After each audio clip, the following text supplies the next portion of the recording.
I mean, there's some rogue undercovers and there's some straight up trained everything by the book undercovers, you know, and I've talked to a number of them, seen, and there's been a bunch of books out there too. Some of those are also trash. Some are BS. But yeah, I kind of thought when I did my research, I kind of figured it was kind of a cop out, no pun intended, to get yourself to do the dope and then get stuck on it. I kind of don't get it. I just thought, man, if the easiest way to get in is to just be willing to say, okay, well, then that's fine. I'm going to go down the street and find somebody else to do business with. And then it's that easy. And if you're really cornered, you know, I just set myself up a little background to where I literally would go show up downtown courthouse every Saturday for a few minutes and be seen with everybody that's standing in line on probation to go take their piss test. Oh, it's smart. Yeah, and I'd say, well, I'm not going back because of you. I mean, because you want to give me some kind of test. I mean, that's not worth it to me. You know, and then people have actually can vouch that they've seen me there before. Yeah, they'll say, I saw him waiting in line the other day, actually, because I had to take my test. Yeah. Yeah, that's smart. Yeah. So you just show up the courthouse. Hey, Joe, just drink a coffee, go back out the front door, pretend like you took a piss test, and everybody assumes Yeah, and I didn't even go back because it's kind of like it was a kind of a mass waiting room. It wasn't literally a line, so I could kind of be there and then walk back to the bathroom or whatever. People would just kind of see that I'm there, but not know what order I'm going. That's smart.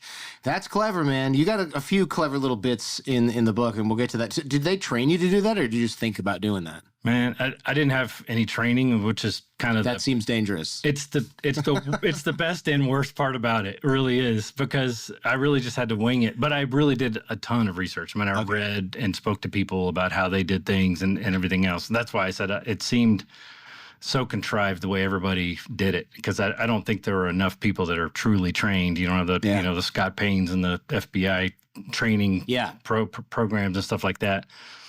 And so, I learned from those, but, then you have the other guys just go off on a wild hair and kind of disappear and come back and they're addicted to stuff because they were just willing to do whatever to get through the case. I wouldn't have been willing to throw the case away, but I'm a creative anyway. Mm-hmm. So sometimes to a fault, as I mentioned in the book, sometimes I was overly creative to a fault where I just had too many little things I was trying to plan. Sure.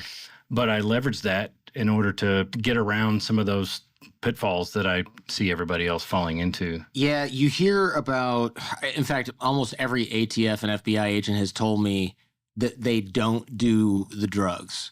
And then if they're cornered, they have ways of fake doing the drugs, which they won't discuss on the show because the upside is minimal. We just get a little curiosity bump, and criminals find out how people do fake drugs or pretend to do drugs. But then the reason is not just so that you don't get addicted. I was surprised to find out that I guess it's no surprise being a former attorney or current attorney, but former practicing attorney, that attorneys go, well, you're a druggie too. You did a bunch of drugs with him. And then the jury, if they're a bunch of Puritans, will go, oh, you're just as bad as the criminals. Right? Like, well, how do you remember that? You were high on meth at the time. Well, he made me do it. Not a great look. Not a great excuse. You know? Makes defense a little more easy to get through, for sure. Yeah, and it's not just credibility. Again, it's state of mind at that point. Yeah. Like, okay, you did it. Now you're under the influence of something that's been proven, blah, blah, blah, which is why you're even in this. Right. And there's also, I think it's outrageous government conduct is one of the defenses. So he'll say something like, well, your client, this officer made my client do drugs. No, he didn't. Yeah, he did you do the drugs? Yeah, I did, but I did them after him. Well, okay, now it's your word against his. But if you say, I didn't even do the drugs, he did the drugs. He had drugs in his system when he did the test. I didn't have any drugs in my system. Yeah. Okay, well, then they weren't doing drugs together. Right. One guy was doing drugs and the other guy was pretending to because he's a police officer. Right? But if both of you are high out of your minds on meth that you just baked in a trailer, just kind of the gap between you and the criminal starts to shrink quite a bit. Yeah. Yeah. And especially these days when people don't trust cops anyway. So yeah, I wondered about that. Does it make undercover work easier that people don't trust cops? Because the criminals never trusted cops. But now if they see you guys all as just as bad as them, maybe it's not as hard. Well, I imagine it's on the prosecutory end really where that would come out, I think, because when you have cases like mine where you got these hand-to-hands and firsthand accounts of things that they were saying that were incriminating. And mine was obviously, I used dope, but it was a gang case. So even a lot of the things that they would say incriminatingly to me that were used as evidence were things that I didn't drag out of them, but they just had to challenge my credibility on the stand. Most people plead out when they realize, oh, the dude that I've been hanging out with for 8 months is this guy or whatever, however long they've known me. Then they just know the writing's on the wall. They got to deal with it. But the ones that challenge it, or their attorneys, are going to just challenge my credibility as a person and professionally as well. That makes sense. I want to back up the truck a little because usually I do these in a little bit of a chronological order, but we had a natural start there. Hey, no apology needed. If this show gets screwed up, it's pretty safe to blame me, I think. Yeah. I think it's my name on the tin, as they say in the UK. So it's my fault if anything goes wrong. So far, so good, though. Don't worry.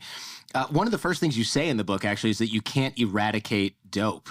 And this is probably a silly question, but what do you mean by that? I mean, isn't that what we're trying to do out there, is eradicate drugs? No. I think if you have a reasonable view on how things go, then you would at least think that we're working toward getting better enforcement and less drugs that hit the street, less addiction, less issues like that. But I don't even see it that way. I see. Unfortunately, I see that you have narc cops working their asses off and guys going in undercover, guys going across the border and trying to deal with cartels and everything else, so that we can keep the wheel spinning and keep it from getting worse. So I think we're essentially putting people in harm's way for the benefit treading water, not seeing it get worse. I see. And I don't know if that's working. Do you think that's working? I mean, I see fentanyl and stuff, and fentanyl deaths are down in the last 12 months, which is good, I guess. I don't know. Yeah. Well, that kind of changed the game just because it's so lethal. And you get, surprised people that are taking the drugs are ignorant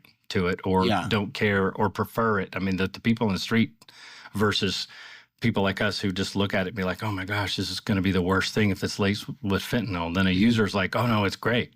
The scariest thing about fentanyl is, one, how lethal it is, like you said, but two, I think where it really freaks me out is I see people that I know that are like, hey, my friend's having a going away party. These are not people who normally do drugs. Or it's like a bunch of lawyers or something like that. And somebody just buys cocaine, but they get it from their cousin's friend instead of their usual guy and has fentanyl and they're dead. Yeah. And that's scary because, certain people who use drugs recreationally like to think, look, man, I'm spending $500 on these drugs. It's for a party. I do this once a year. We don't overdo it. Give me a break. Those people are now dying from drug overdoses from fentanyl. Yeah. And the gross truth about it is people care more when it's like recreational, high-performing drug users than when it's somebody who has spiraled out of control for the last 5 years, going from a back injury to taking heroin to then doing fentanyl on the street and has been homeless for 3 years. It sucks. We just care of a society, and people can send me the nastiest emails they want, but it's true. Society just cares about those people less, which is a shame. Yeah, because they're really those are the innocents. I mean, those people aren't even really taking it on purpose. That's a good point. A lot of the drug users that I've known got it because they were college wrestlers and did something weird to their back, started taking pills after a surgery. Their pill prescription got cut off, but they were already hooked on this pain med, so they started buying it on the street. And then when their source ran out, they started doing heroin, which they didn't want to do. Right. They just wanted their doctor to keep prescribing them, but the doctor wouldn't because it's been 5 years or something. And they have to act criminally in order to get what they need. And then they're hooked on, suddenly they're hooked on fentanyl, and they're like, what the hell? I was a Division I wrestler. Yeah. How am I a junkie now? And that's the scariest part of this for a lot of people who think that this, because it's easy to say this is someone else's problem. But as somebody who does exercise every day, I'm like, well, I would take a pain pill if I slipped a disc. Oh, wait, I could become a junkie in about 3 years through the exact same process. Yeah. And that's when it's one of those things where once the consequences become possible for you, it's a much bigger problem now. Now we better pay attention to this. Of course. It might affect me. Yeah, that's everybody though. That makes me feel better. Everybody lives in their own little tunnel, and like I said, they'll bitch about politics or whatever until there's some kind of benefit for them. Then they'll pick that candidate even if they're a complete idiot otherwise. Yeah, well, I can't imagine what you're talking about right now. I do notice that a lot of people, now that the consequences are hitting their 401k, can't believe what's going on out there. And I'm like, you're the one who told me. Never mind. I don't want to get into this. So dealers, you say in the book, never do business from their house. I would be a terrible drug dealer because that made sense to me, but I probably would have just invited people to my backyard to sell drugs. I'm in the right business. Maybe. You are, yes. But some of these guys had you in their house. So what does that tell you when somebody's like, hey, come on over, and you're like, oh, he actually lives here? Yeah, that's a super show of trust, obviously, because usually, like I said, they don't invite you to the place where they rest their head. There's too much to lose there, even though essentially it's the one environmental aspect that they can control when you think of it from a strategic security standpoint. But it's also where they're most vulnerable because you see where they live. You know where you can catch them at any given time on any given day because they've got to sleep at some point. Sure. And they just don't want to show people that. Or they just do their business elsewhere so they're not showing off their kids or their girlfriends or whatever it is. But yeah, for somebody, in my case in particular, it was a big gesture of trust to say, come over to the house or whatever, because typically they would just meet you somewhere, or, I'd be, parked out in the driveway, hit them up, somebody else would come out and do some kind of proxy, handoff type thing or whatever. And so I had done so many of that in reverse that I think they just knew I was extra cautious and just had developed trust by then, which is, that's just one of those big signs to me, like, oh, man, this guy trusts me enough to come to his actual house. Yeah. It seems like, do you think it seems like a bad idea for them to put their guard down like that? Is that a mistake on their part, or is it a business decision to say, I'm going to show this guy that I trust him enough to bring him into my house and it might benefit our business relationship? That's a good question. I don't know if they were motivated by anything other than at that point they trusted me, so it was laziness. Convenience, so straight up convenient. That's what I was wondering. Like, Is it a concerted decision? Like, I'm going to have my closest contacts over. It's like, you see The Godfather. They invite all the guys to the daughter's wedding. And it's like, look, we're social, we're friends, you're close enough to my family, it's my daughter's wedding, it's a whole thing, you're invited. It sort of seems like gangster version of that is, look, sit in my kitchen while my wife makes us some eggs and we'll do the deal there. Right. Now you're in the inner circle. But it sounds like what you're saying is the guy was like, I don't want to drive all the way downtown. Just, it's fine. It's fine. Come to my house. Yeah, and that's a presumption on my part. But, they still played the movie role. I'd walk in, they'd close the burglar bar cage and lock it and shut the door, and then he'd sit back on his couch, with a couple 45s pointed out. Yeah. Like it's some kind of, okay, we'll start rolling on this, Yeah. But I just attribute it to that. It still was a leap of faith, though, on their part, because like I said, in practice, even with people that were fellow gang members, they didn't do as much of that. I would say I was the only non-gang member that I knew of that was actually in somebody's house, wheeling and dealing at that point.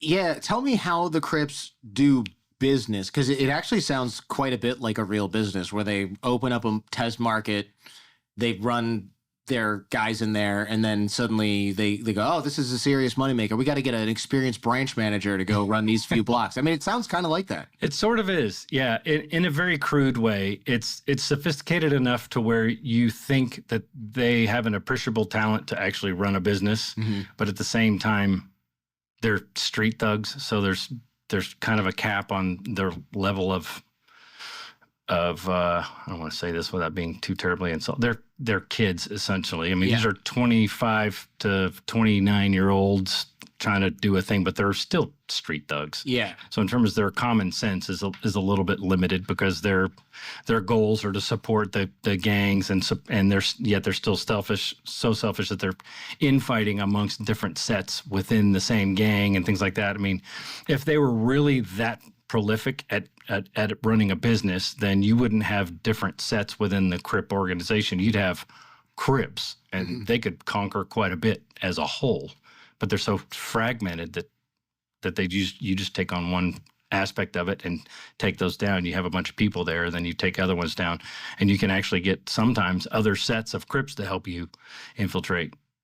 Different sets for the sake of territorial command or whatever. Yeah, that's interesting because, of course, from the outside, we think like, oh, there's Crips and there's Bloods and they're all on the same team. Well, the Crips are all on the same team. The Bloods are all on the same team. Right. And it's like pretty serious business. But it sounds like almost from block to block, it's like, well, those guys don't get along with those other guys and those guys don't get along with those other guys.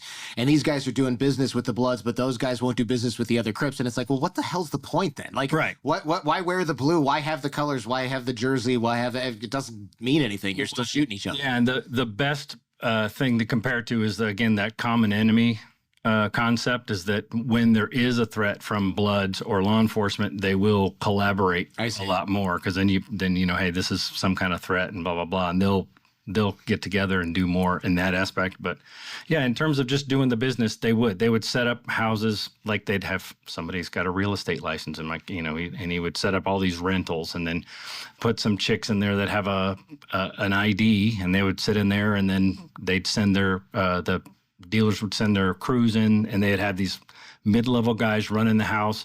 Somebody would make a drop. They'd drop it under the engine compartment, the hood of the car that's in the backyard, and then they'd sell that throughout the day. They'd break it up and sell it. They've got somebody that cooks it in a separate place. So they're making all these drops at these different houses and they put all these little worker bees to go in there and distribute it throughout the day.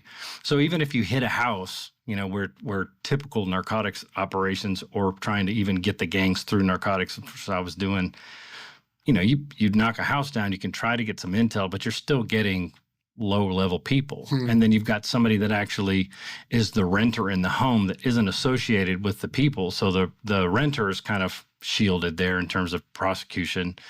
And then you've got dudes that certainly don't live there. So finding mail and if they have drugs in there, but they're not in actual possession, it makes it a real difficult case to make each time. So it was just a pain in the ass for me because I was hitting houses to try to hit the same people 3 and 4 times so that I could then call the district attorney's office and say, all right, this case that you have on so-and-so, I know that you're going to plead it out because this is how you do it, but there's 3 other ones and I think they're attached to some different prosecutors in the same office and maybe you could create a case out of all these and actually give these people some time. I see. Yeah, because it's probably harder to prove you didn't know what was going on when there's 3 separate cases on your property with different people that you have known associations with. It's like, okay, well, we can go and prove this, or you can stay in jail for 6 months. Right. Because we're going to find out that you did this. But yeah, if it's just one guy did a drug deal in your driveway, you're not, that's not going to be. But you find him, he swears he doesn't live there and I don't have anything to do with this. And then, 3 other times law enforcement finds you there at 3 other dates,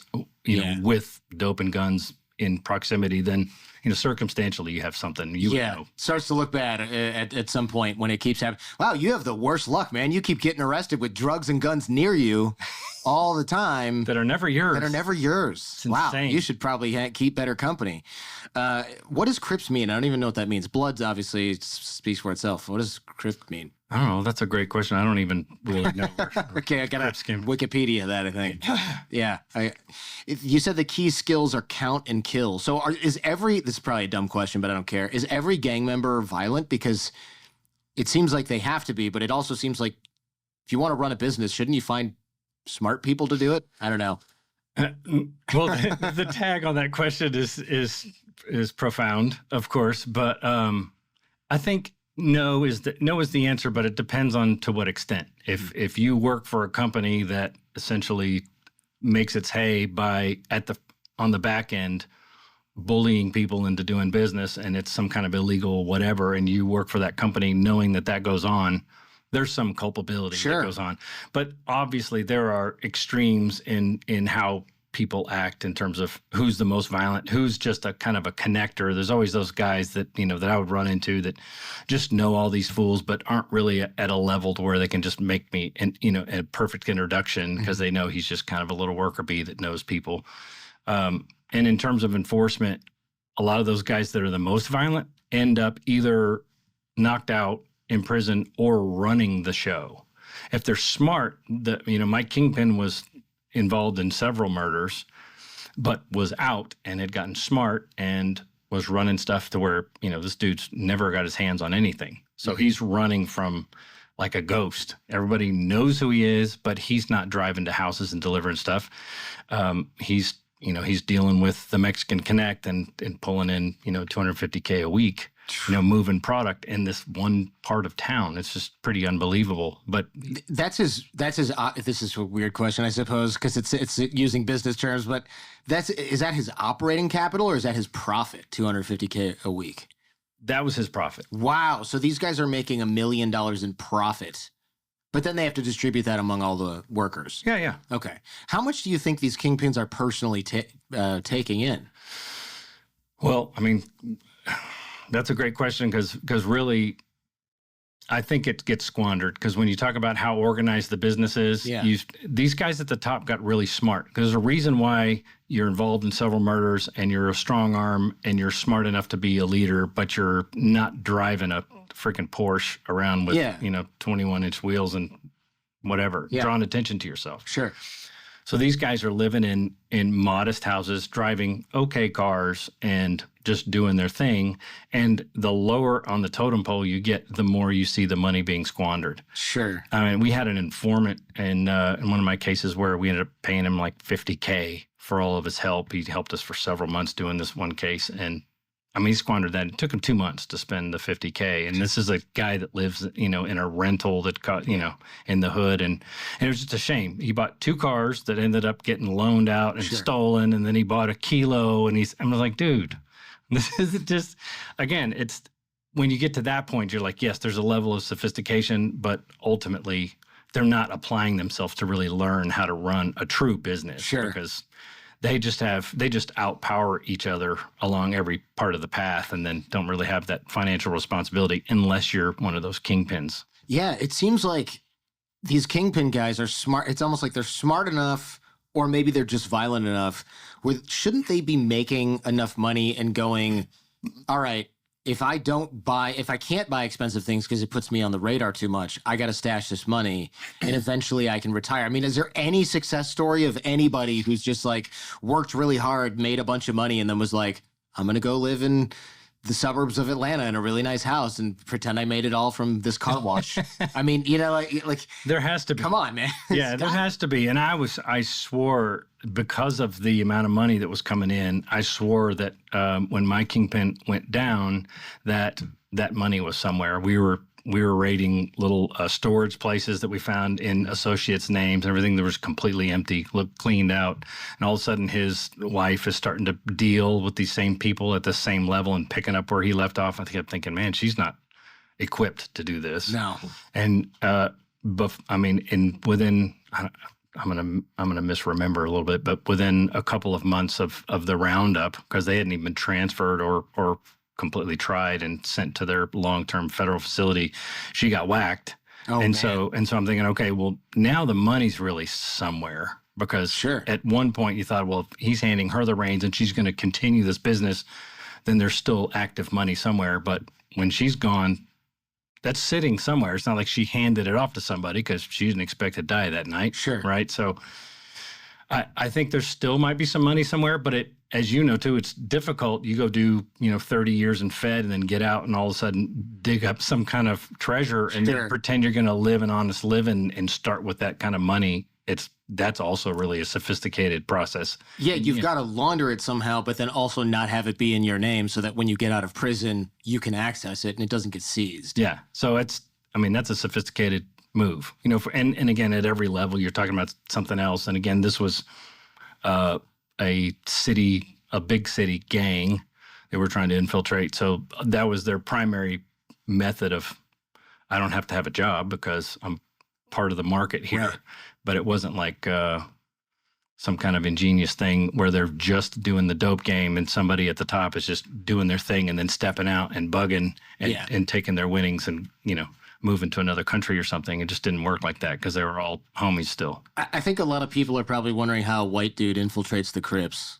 How does that happen? Because at first, when I heard about your story, I was like, Tegan Broadwater, not a typical name for a black dude, but like, what do I know? You know? That sounds kind of Nordic, suspiciously. A little bit, but then, I don't know. What do I know? And then I talked to you on the phone and I was like, I'm suspecting that this person might actually be Caucasian. And then you said, yeah, but not a lot of people expected a white dude to infiltrate the Crips. And I was like, okay, there's a story here. Yeah, of course. And that's really the beauty of Undercover, because I think the studying that I did and the cases that I read about and the people that I talked to in terms of how they managed to succeed in cases and fail in cases, everybody kept saying, you've got to modify your behavior and try to fit into this group and that group. And it was difficult for me to even get into the narcotics unit or, to do some of that stuff because I'm just a big white stiff. And they're like, well, we have these poor minority neighborhoods that are having all these crime issues and we need somebody that can fit into the, into the profile or whatever. And I'm like, man, that's just not how it works. So try talking with a New Jersey accent and then they'll trust you. I mean, it seems like it's too tall of an order to I'm going to guess. Actually, I should ask everyone in the Crips and Bloods. Do you have to be African American, or is it they've made some exceptions. I don't know if it's widely accepted, but again, they have so many sects throughout a lot of those things that you'll find some Hispanic folks.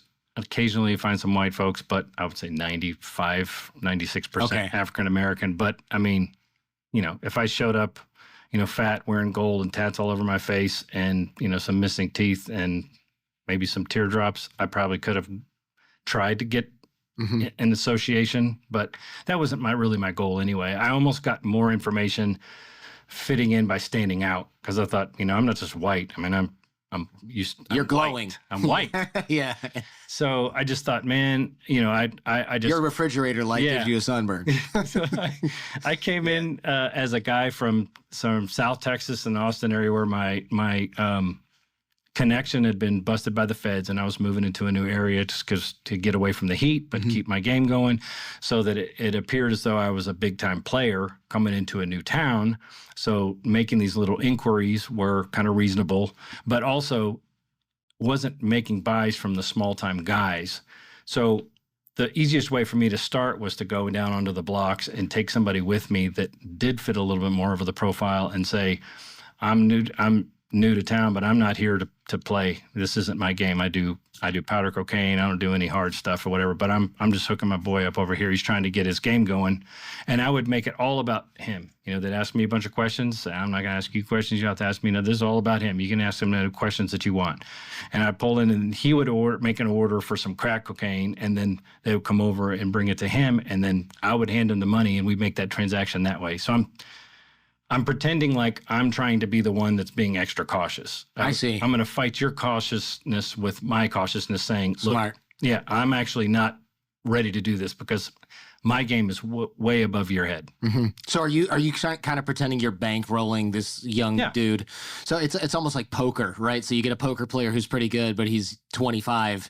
And then you get some guy like some tech bro who goes, I'm not that good at poker, but I do have $500,000 and you can use it. And then we split the winnings, or however that works. Yeah. That's almost like what you're doing with drugs. And the person that you're bringing around, is this somebody that's just been arrested before and that's why they're working with you? Or is it another undercover? Yeah, in this case, that's exactly what it was. It was somebody that was trying to work a case off. And those are really hit and miss. But this was a perfect way for me to get in, because then I could sort of be seen at least doing something where everything went without a hitch, and I was also being uber cautious.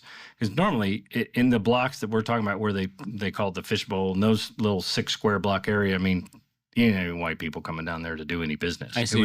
It was a gang haven, and the only other people in there that weren't gang affiliated were just trying to make it, but had to live with all this violence and a prostitute hotel at the end of one of the entrances, one way in, one way out. So I just thought it's a little, everyone thought it was presumptuous anyway that I even had the plan. My boss laughed. My informant laughed. We're sipping whiskey at evening. Really? He just laughed his ass off. Not a good sign. I said, well, the city council and the chief of police and the mayor had all said, all right, this is a nuisance. This area is a big problem. Sure. And we need to do something about it. And so they started doing all the typical things, jump outs and writing warrants and hitting. What's a jump out? Just driving an unmarked van into the thing, and all of a sudden, 10 cops bail out and just try to grab everybody that's running and grab their... That doesn't sound super effective.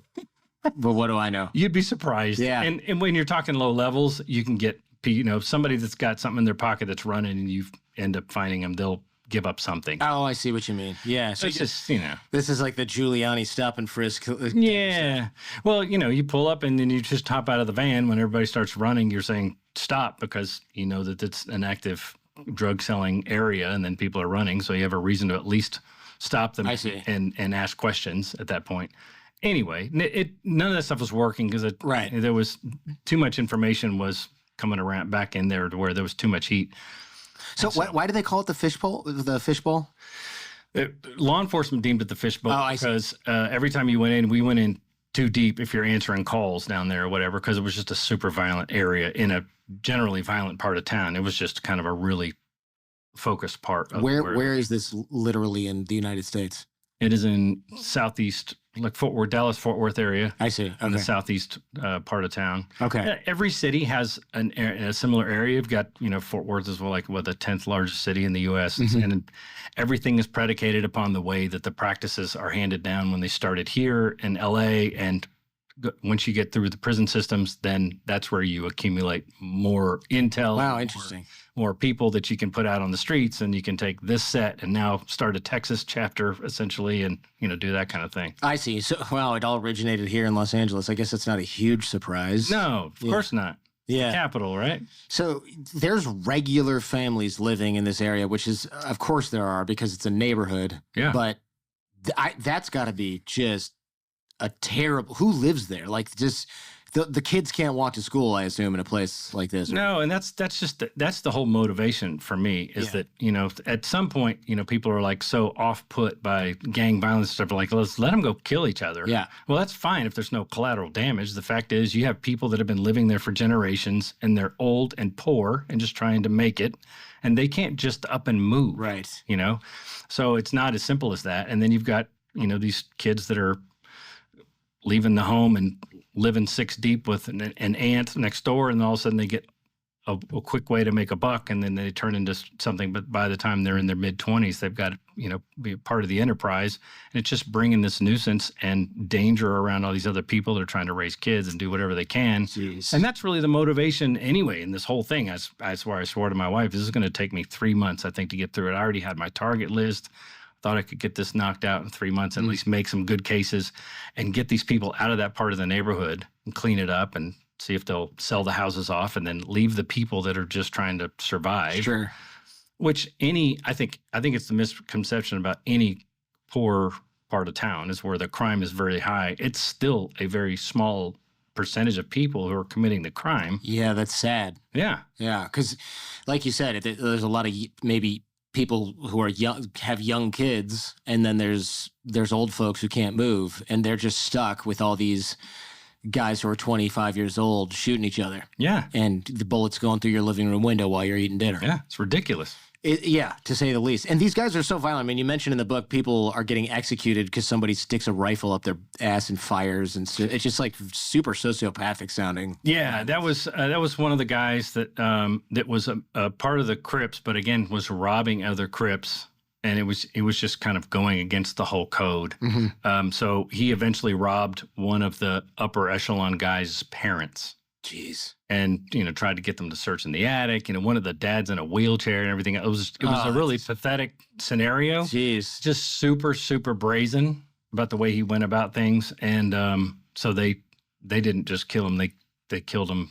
Oh, so he deserved it. I guess Never mind, man. I'm fine with it. No, I guess so. Just kidding. I guess so. Yeah, okay. I thought that was just like a gang beef where they were doing it that way. Well, essentially it was a gang beef. But you do see people, again, stealing, you know, when you get somebody that's out on the street, and I would get a lot of it because they're just testing me too. They just think I was naive in the beginning until they thought that I was some kind of big timer. They'd say, man, I got this kilo, you know, it's $11K. You can get it. And I'm thinking, who'd you steal that from? Yeah, because it's too cheap. Is that what that is? Yeah.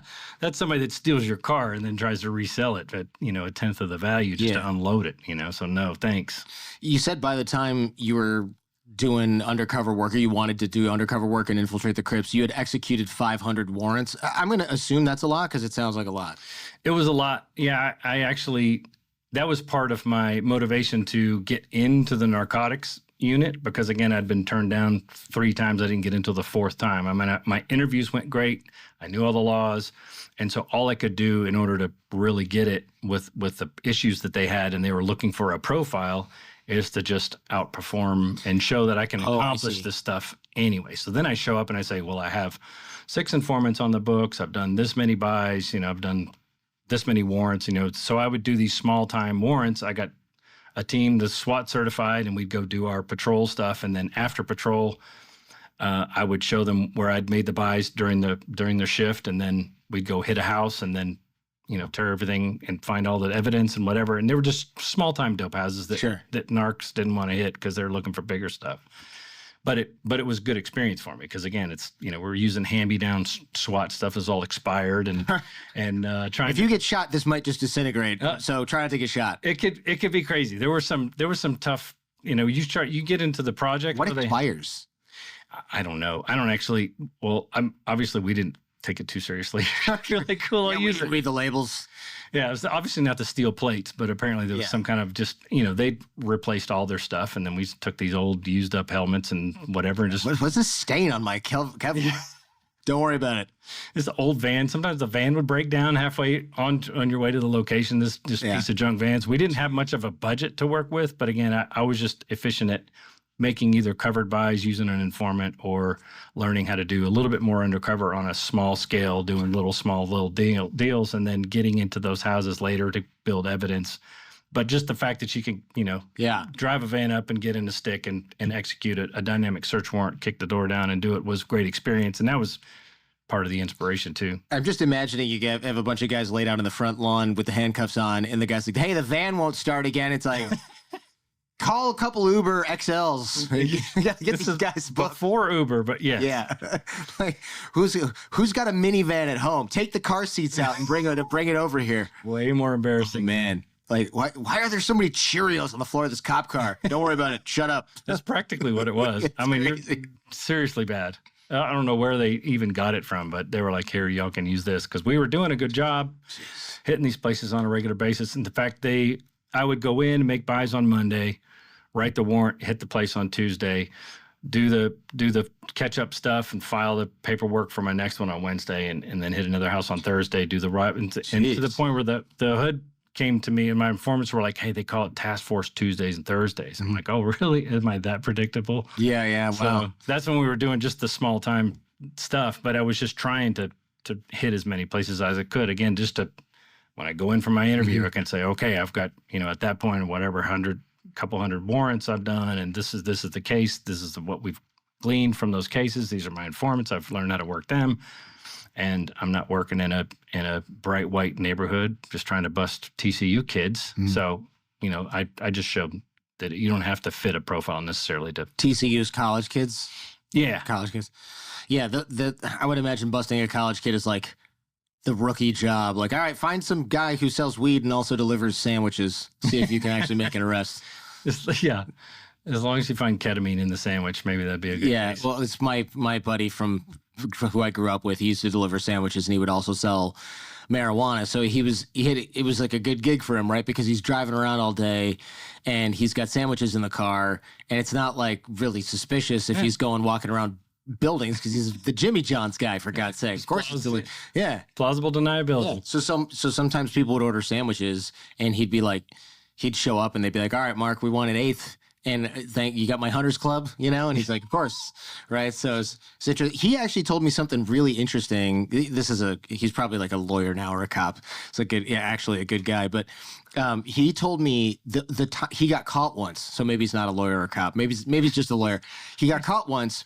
And the way that he got caught was he had stopped selling weed because he didn't want to run into any trouble, and he was graduating. He didn't really need the money anymore. He's going to get a real job. That was the plan all along, like it is for a lot of college kids who sell weed. Sure. And somebody was like, I really need it. I really need it. I really need it. You're the only guy I know. I really need it. I really need it. And just kind of like kept pestering him. And he was like, fine, I can get you an eighth of good stuff. Like, just tell me where to drop it off. And that guy had turned out to be, he was like rolling over on him, and basically he was a snitch because he had gotten caught doing something else. I can't remember what it is. And so he was like, the rule is if you're in the game, you're in the game, because then you're being careful. And he's like, because he thought about it a lot when he was doing his parole. And he goes, the reason I got caught was I didn't take any of my usual precautions at all with transportation, vetting, making sure this whole thing seemed legit. And he's like, 2020 hindsight, the whole thing stunk to high hell. I just didn't pay attention because he was like kind of done with it and let his guard down fully. Yeah. And so he's like, when I was actively doing this, I never would have fallen for this particular trick. I don't remember all the circumstances. I thought that was kind of interesting because I suppose it makes sense. A lot of the guys or some of the guys that you busted, like the guy who had you over to his house, if he was really thinking, he probably wouldn't have had you over to his house. Yep. Right? He would have been like, no, I have these rules for a reason. They're there for a reason. That's a reason. It's a rule. Maybe I don't want the cop in the kitchen. Oh, Tegan's not a cop. Like, the one time I make an exception. Yeah. It's the guy. Yeah. Right? And those are interesting because those are those are sniffing entrapment. You know, when you really are like, nah, I'm completely retired. And you're like, come on, man, just one more time. Just do it. I know you're not doing it anymore. I mean, that's a little bit of a different situation. And it wasn't a cop. It was a snitch anyway. But I can't remember exactly, but I think it was a snitch. And also, I think it was just like, okay, well, you're going to be on parole. I mean, he didn't try to fight it. Like, this is entrapment. It was like an eighth of marijuana, for God's sake. It was a probation. It was just, yeah. Did I say parole? Yeah. Probation. Yeah. It was just probation because this is such a small amount of marijuana. I think a prosecutor would have gone like, why am I freaking looking at this? Even in Ann Arbor, Michigan, it's like, what are we doing here? But that was a while ago, too. It was. This is like the 90s. Yeah. So marijuana was, a lot of people don't recognize how badly marijuana was looked upon back in the 90s. And you go back to the 60s, and there's people doing 20-year stints for, a half a pound of marijuana. That's crazy. Yeah. So, yeah, obviously the culture has just shifted, even in places like Texas and Florida where they'll be the last to get on board. They still don't really enforce a lot of stuff because they just don't play unless you're walking around with weight, obviously. But somebody like that. And interestingly, the way you describe the college kid is a lot of how these, whether they be gangbangers or just drug dealers in this poor neighborhoods, kind of fall into the same situation because they'll say, hey, man, I'm 19 years old. I'm just trying to make it. I need to get through this. But they can't afford a college. They're just trying to save up to do this. But what's readily available is crack, and they can make even more. And it makes you wonder, well, if crack were available in some of the ritzy more places, and they're like, well, yeah, you could do weed and make a little bit, but if you decided you wanted to do crack, also like there's 200 people around here that would totally buy it from you. Would you do that for risk the felony, knowing that there were plenty of people on your neighborhood blocks that would feed you that money? Yeah. It makes it an interesting thing for an immature kid who just... It's a thought experiment, man. Yeah. I mean, look, back in the 90s, there was cocaine was bad. But there were still kids who were from New York and stuff who were like, it's not that bad. My parents do it and like my, whatever. And so you'd go to these parties with these New York kids. This is Ann Arbor, Michigan. And they would have cocaine. And I was like, I don't want to be anywhere near this stuff. And then when I moved to New York after college, I was like, oh, they're not kidding. This stuff is just like kind of everywhere. Crazy. And there's a lot of casual users. Even in the 90s? When was this? This is like 2000, 2001 by the time I graduated. Oh, that's crazy. And New York had a lot of casual users, like when I worked on Wall Street. So guys, I'd be like, I am so tired. I got to go buy a Red Bull. And they're like, that ain't shit. Try this. Yeah. And I'm like, you're a fifth-year associate at a firm. Why do you have this in your desk? Yeah. And he's like, well, try it, and then you'll know why I have it in my desk. Yeah. Because at 11 p.m. on a Sunday, when you've been working for 7 days, it sort of beats Red Bull. You're still Superman, but yeah. Like, you want to finish this brief or not, pal? And I'm like, okay. So there in Ann Arbor, there were kids that were doing it.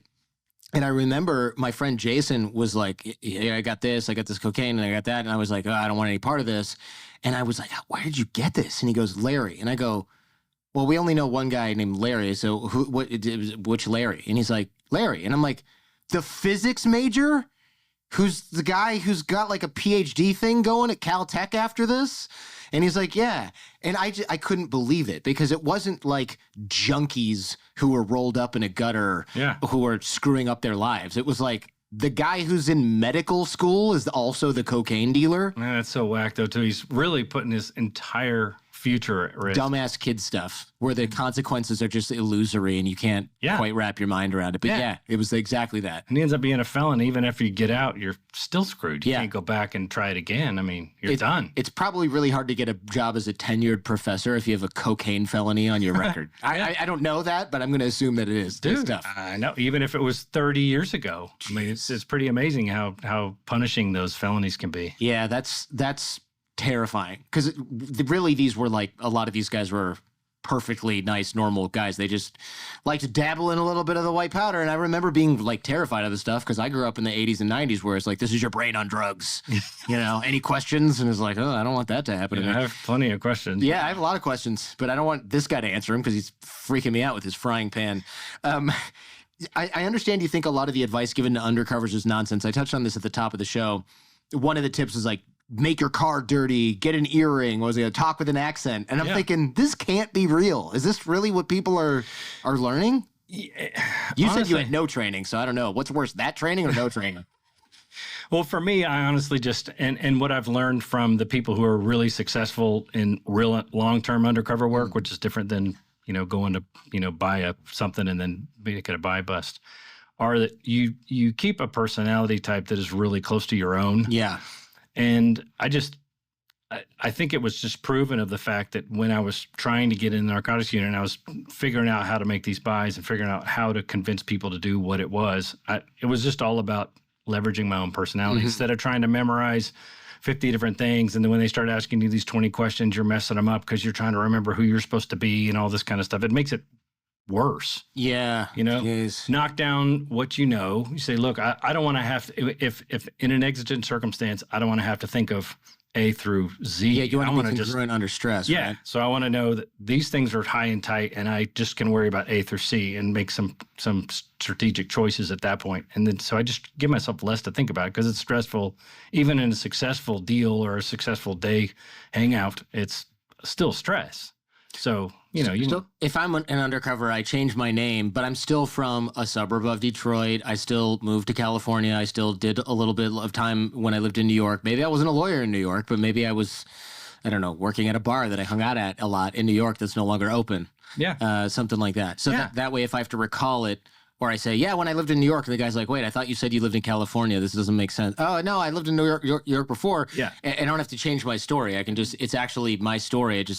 With a little 15% bullshit. And that's when it would even come into play. Because what I found before I got into it, I had everything set up. My backstory's kind of set. I've got these IDs, and I just kept thinking, I don't know when I'm going to use an ID. Anyway, these people ask to see my ID. I'm going to be like, you freaking kidding me? You want to see my ID? Let me see your... Before I sell you this kilo of uncut cocaine, I need to see some identification to make sure you're over 18.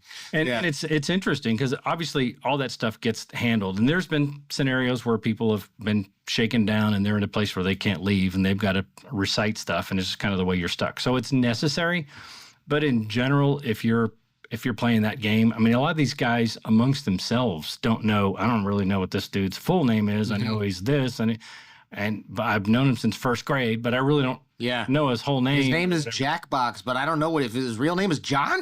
All right, I never knew that. Yeah, I mean, it's amazing. Yeah. So for them to start asking, that's another way that I got in a lot easier is when they start giving me the 20 questions, I would immediately just resort to, I don't mind answering a little bit, but we're not going here.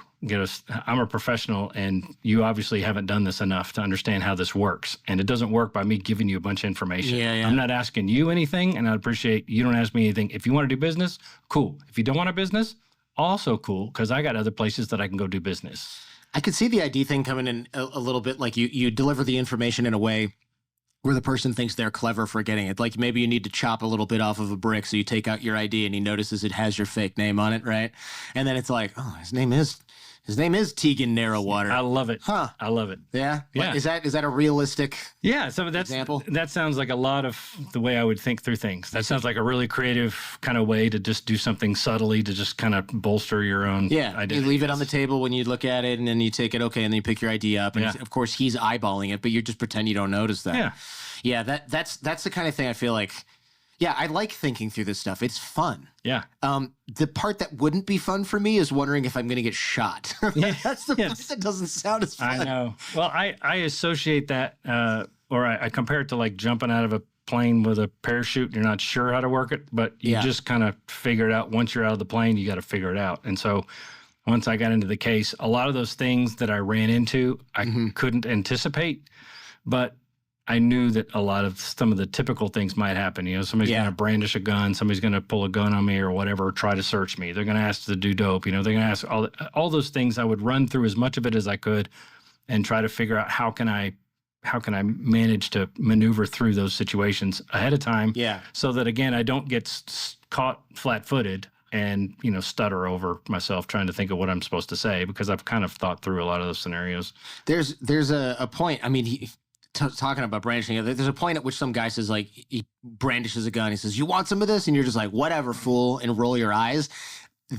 What are you actually thinking in that moment? Because I would not be thinking, "Whatever, fool, idiot." You know, I'd be like, "Oh my God, this guy's threatening me with a weapon." Yeah, well, of course you are. And if you're talking about the guy that walking out in front of the car. Yeah. So, like, how do you train yourself to do that without worried, like, oh, he might actually shoot me, when I'm like, "Whatever, sucker." You know, that's why I wonder if a lot of people could do a lot of this stuff, because really, you have to stay cool. I was staying cool, but of course, in your mind, you're running through scenarios, because I'm thinking, you know, I'm basically sitting on my piece because it's out of a holster, but sitting under my thigh. But obviously, if he's already brandishing something, I'm not going to get it in time. Right. So I've got to start thinking strategically about how I'm going to do stuff. But typically, you just want to engage in some kind of conversation and figure out what he wants. Because again, he's just talking a bunch of bullshit at this point anyway. So you're like, what do you want? You know, because again, I'm supposed to be coming in as somebody bigger and better than these guys are used to, because I'm new, but man, I've been through this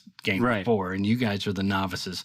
So I'm just playing it off like that. But yes, my brain is running through 800 things, because again, I'm stuck there and thinking, okay, well, I'm half trapped in this thing. But if I can talk to him, maneuver myself out of the card where we can be mano-a-mano, that's great. But then if that's the case and I end up having a piece prepared and he's got 8 other dudes that are also standing here, that's also not advantageous to be out of the car. Do you think I'm just going to run over this dude? I mean, that's where some of your training does come in. Right. Just those scenarios where you've run, where people are coming up and doing these fake deals at the window and telling you to try to figure out what you're going to do. And you try to shoot somebody and you get wax bullets peltering all over the back of your neck, which don't feel good. Oh, wow. You learn the hard thing, huh? Wax bullets. I never thought about that. Oh, dude. Oh, they'll leave good old whelps too. Yeah, you wear a protective equipment, but you know they get through the little crevices and do some. It's like paintball, where you're like, I thought I was wearing a protective neck gaiter. Like, no, man, it's not from 5 feet. Yeah, not from 5 feet away when the guy hits it 5 times in a row. Yeah. There was something in the book that I didn't fully understand. So you go and buy drugs, and the guy, I think, is trying to sell you crack, and you're like, no, I don't want to buy crack. My guess was that you wanted to find powdered cocaine because that's the expensive ingredient in crack. Can you clarify that? Yeah, it's essentially cocaine before it's cooked down into crack. So, and essentially the way, you know, crack is like a purified high and a really fast high. And that's what went into the poor neighborhoods through the 80s when it was created.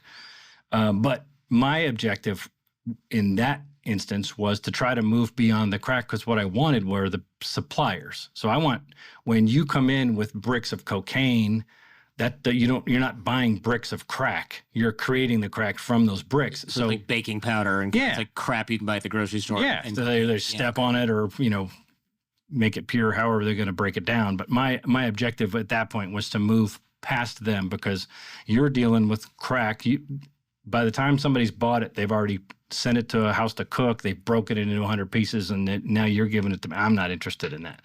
So by not being interested, first of all, culturally, it made sense, because, you know, I don't really have a game where people are looking for hard, is what they would call it at the time. And then the ulterior motive was really hard as crack or hard as cocaine? Hard as crack. Okay. And the powder was the cocaine. I see. And so, you know, my objective again was, I need to go over. You need to introduce me to the guy you get it from, I see. Ultimately. Right, because if you're getting it after it's been cooked, this guy's an underling from the cook, who's an underling from the guy who gets the cocaine. So you're skipping, 3 levels by refusing to deal with crack, which is gross anyways. Yeah. But like you said, culturally, it sort of makes a little... You're not a druggie, you're not a user. because you don't want crack. You want cocaine. It's like, oh, so he's going to cook it, or he uses cocaine, or his people that he sells to use cocaine. Right. So they have more money because crack is just cheaper cocaine, basically, at that point, right? Yeah, well, it all breaks down into, I mean, you turn $100 into $1 million pretty quick when you break it down into all those pieces. Like you would anything else. You sell a car in part by part, it's a lot of work. But once you sell it part by part, it's worth a lot more than just buying the car in the first place. So it's same concept. But my objective, again, it was difficult in a drug case. It would be something that I could try to just work straight up that chain. But the problem was for me was that even when I had somebody that was helping me get what I needed, I still had to figure out a way around that to go to somebody else because this wasn't a drug case. It was a gang case. So I'm thinking, okay, I've got all these gang members that are all connected and affiliated, and they're doing this business. This guy's kind of doing me righteous. He's getting powder, but I still need to move on to somebody. So I'm trying to find excuses to say, man, I can't trust you anymore, and move on to somebody else who he's affiliated with, and still not have somebody get totally pissed off, because I'm trying to create a case that where I'm locking in a bunch of gang members, not necessarily just, oh, I finally got the dope I want and we can close the door now. I see. By the way, we have the same watch and the same ring. Is that an Aura ring? It is. Yeah. So we have the same ring and the same watch. It's like looking at myself in 10 years. Hopefully. You're in pretty good shape, man. I don't know. Oh, shoot. Yeah. I got nothing on you. That's for sure. I appreciate a good old Aura ring sponsors the show. So we'll have to make sure we get that that's great. in there. Yeah, absolutely. Yeah. This show is sponsored by Aura Ring. Promise we didn't set this up. No. Some of these folks think that if you ask a cop if they're a cop, they have to answer truthfully. This is like a Hollywood movie thing, right? I remember in the movie Blow, Pee Wee Herman, whatever his real name is, says, "Are you a cop?" You have to say yes if you are. If not, it's entrapment. And it's a joke because that's not true, right? That's not true. Yeah. Of course it's not. So do you benefit from Hollywood movies miseducating people? I both benefit and lose some traction. And the benefit was things like that, because that was still the word on the street. They would ask you, and I would ask them. I would leverage that same thing. Hey, are you a cop? You know, you got to tell me. I would say the same thing to people that I was meeting, because I had to pretend to be very suspicious too, because I'm supposed to be the guy. Contrary to that, though, at the period of time which I was doing this was the 2005 through 2008 in this particular case. There wasn't super sophisticated equipment. There was new equipment coming out, but it wasn't super reliable. And so when it comes to the wires you wear, they tape it to your chest in the movies and all this kind of stuff. Put on a t-shirt. Well, that's what it was. That sucks. Yeah, it totally sucks. Like a tape recorder on your chest. Can you please do better than this? Oh, that's scary. So I never wore a wire for that reason, because I thought, well, it's the most obvious freaking thing ever. All you have to do is even just messing around, just kind of shove me and, be goofing around and figure out that what's going on here, Oh, hold on a second.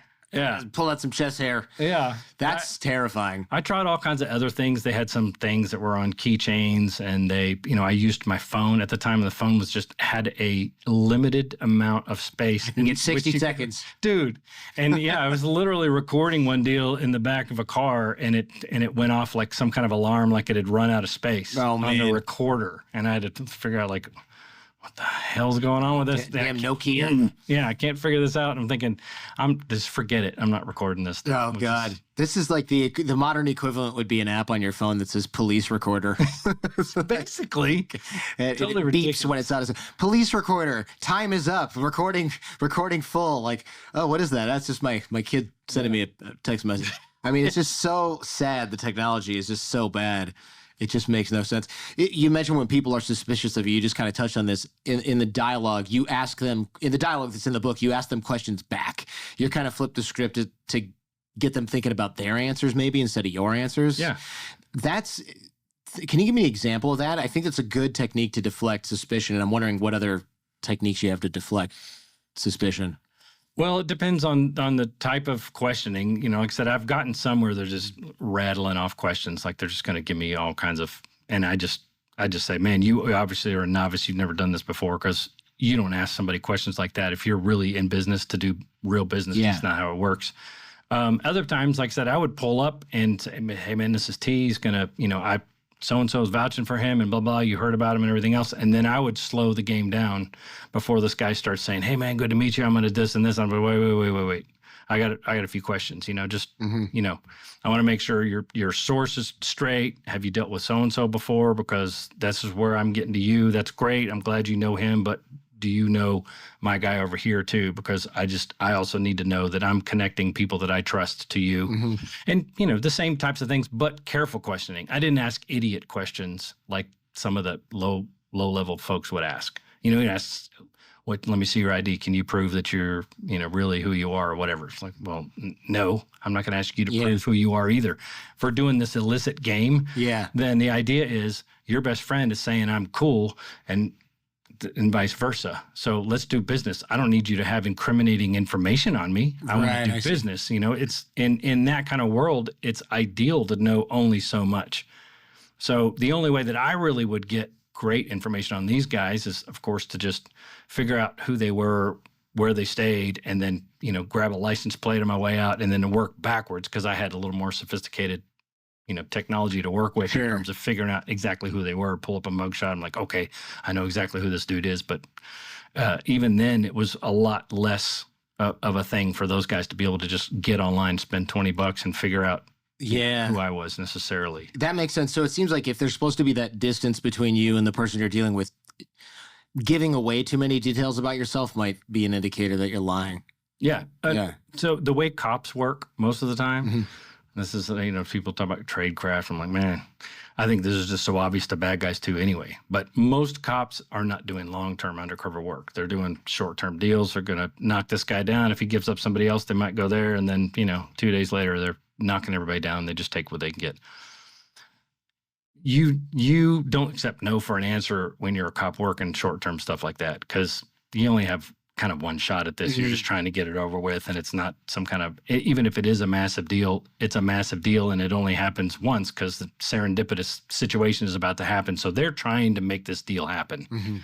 My whole approach was the opposite. I'm like, I'm happy to walk from this because what they really want is my money. And I say, well, you're not going to get my money until I'm absolutely positive that this is going to work. So the cops will typically just try to push a deal to go forward. And I just leveraged the complete opposite and was the first to say, you know what? That's okay. You can keep asking questions, but I'm done here. I'm not interested. Don't worry about it. You keep whatever you're going to keep, and I'll just get out of here. I see. So you're not in a hurry to make the bust, which probably gives you a little bit more credibility, I guess. It's realistic. Another word, but it's real. It's almost, look, compared to, again, in a normal business situation, and you would know this too, being the master, master of nothing. In terms of relationships and things like that, Sure. You don't just walk up and meet somebody and then start pitching stuff. Oh yeah, definitely not. So it's the same type of thing, really, because that's the human nature part. Because if you knew for sure I was a gold mine and I knew for sure this is the best deal ever, we would just do it. But that's never really the case because the only way you determine it's a gold mine is because, man, I've really gotten to know you. I really appreciate what you do. I know you as a person and at least have vetted you from people that I trust with my life to the point where let's do something serious. And that's the way they work. It's, I think it's more human nature than anything else. Yeah, that makes sense. Especially this is a high trust business, right? The drug game has to be because, most of us, I can't do a credit check on your LLC to make sure that you are current and you have funds. I can't get a proof of funds from your banker, right? It's all just, there's no third party verification other than like, oh, T says you've been dealing with him and you pay and or you sell good stuff or whatever. I mean, that's as good as it gets. Right? Yeah. Oh, for sure. I mean, that's how you grow, man. That's how you grow a business. As somebody, Jordan says, hey, man, this guy's good to go out. I wanted to introduce him to you. I would just talk to him. I wouldn't even have to ask questions because you're sending him and I trust you. So I automatically will just talk to the guy. You said you did a lot of stuff off the books. What does that actually mean? Sounds like something you're not supposed to be doing. It is something I wasn't supposed to be doing, but it was with the resources that we had. And here's how you would set up a deal. Typically you would say, all right, this is my target. This is the time I'm trying to go and do X, Y, Z. And then you get a team of 5 dudes from the gang unit in Suburbans and a bunch of white dudes with backwards baseball caps and beards, hanging out in the hood 3 blocks away, with listening devices, and have a listening device. You go in and you give the date and time, what you're going to do, and you go in and you try to accomplish whatever the part of the mission is, make the buy, whatever.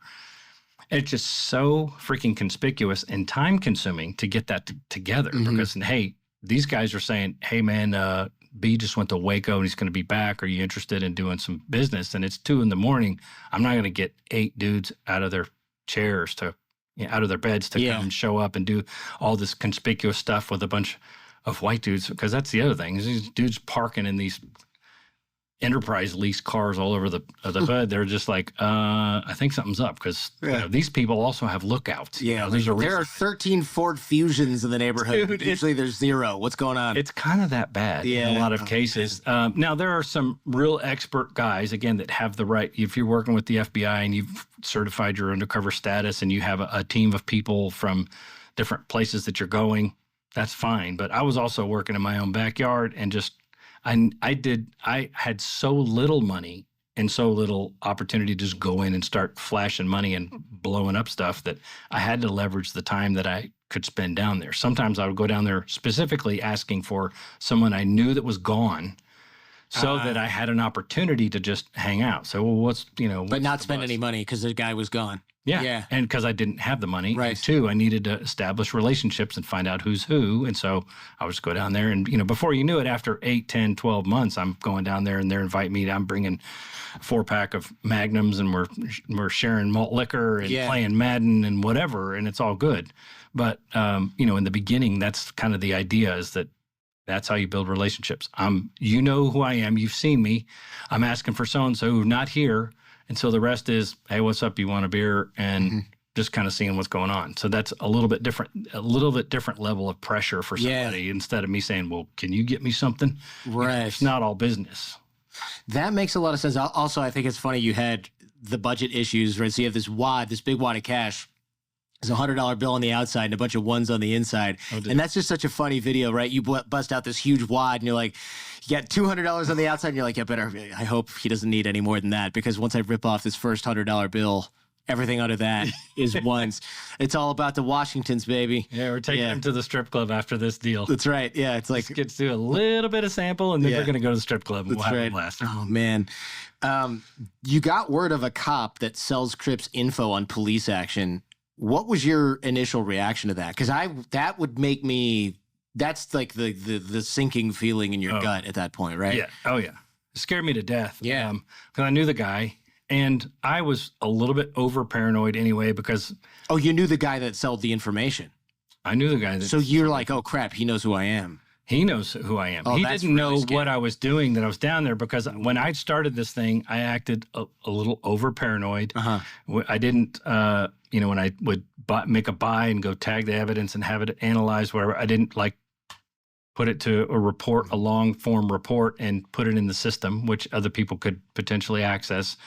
And there's hard files in the narcotics office and the gang offices where you could go in and look at, and somebody could have essentially just followed my whole case by coming in behind and checking out what reports I'd made and stuff. So I would literally just say, here's the report number and, further details forthcoming. And then I would keep my own reports to where I could go back after the fact. Because I was just so paranoid about I didn't even think it was going to come to that, to be honest with you. I just thought nobody really knew a lot about what I was doing other than my immediate supervisor.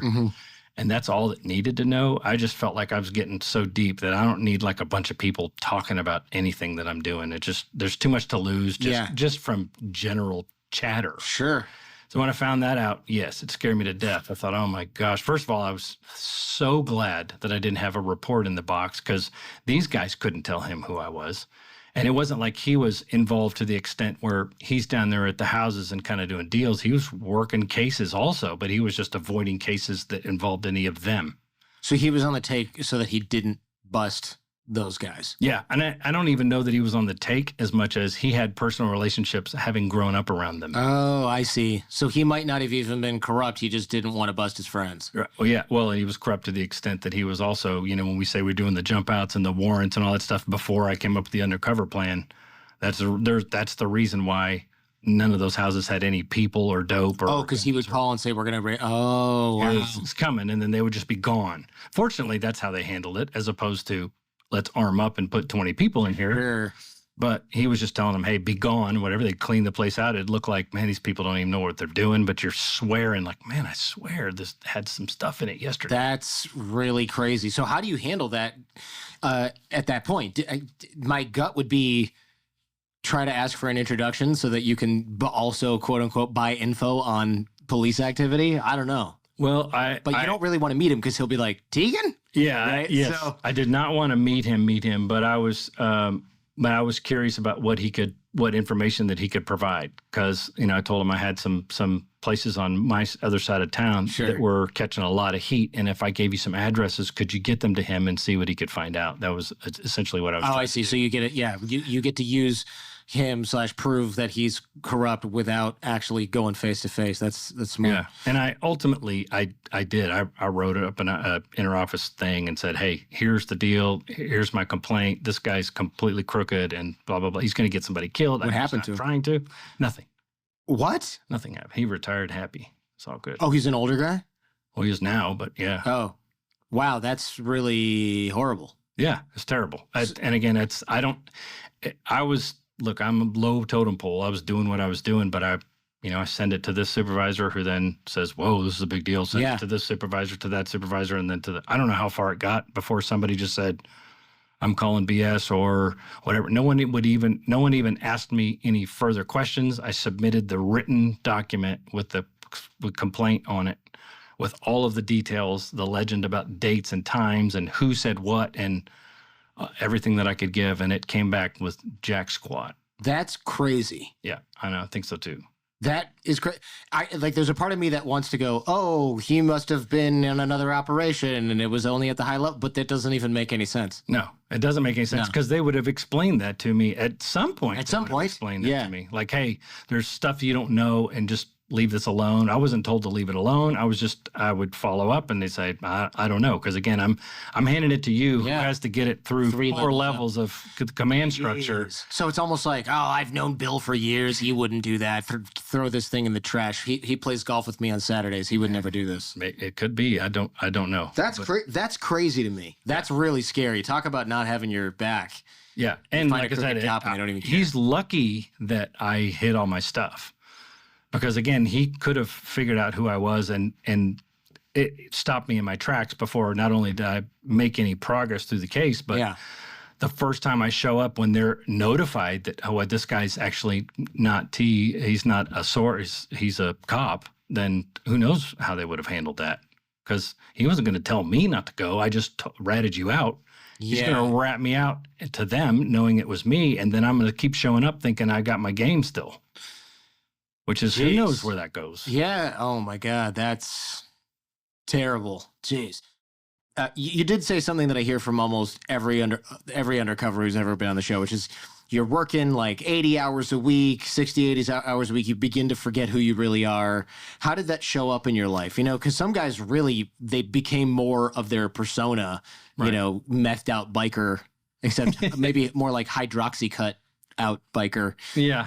But how did it sort of manifest in your life? Because it seems unsustainable. It's like a game or an addiction almost. Yeah. I think it manifests most when, I would come home and my wife would notice that I was just, when you're stressed and I wouldn't say, I don't want to make it cheesy, like I was just constantly in character and I couldn't get out. But when you're living every day amongst those folks, you do kind of develop an accent. You're using, hey, I'm just going to be here for a minute. And then you come back in 3 hours and she's like, you've been gone for 3 hours. You said you're going to be gone for a minute. It's like, well, a minute, I'll be gone for a minute, but it was, I think ultimately what it is, and I think in a lot of cases, really what it is high stress, low sleep. And I think over time, that just kind of starts to take a toll in general in terms of how you treat people, how you treat yourself.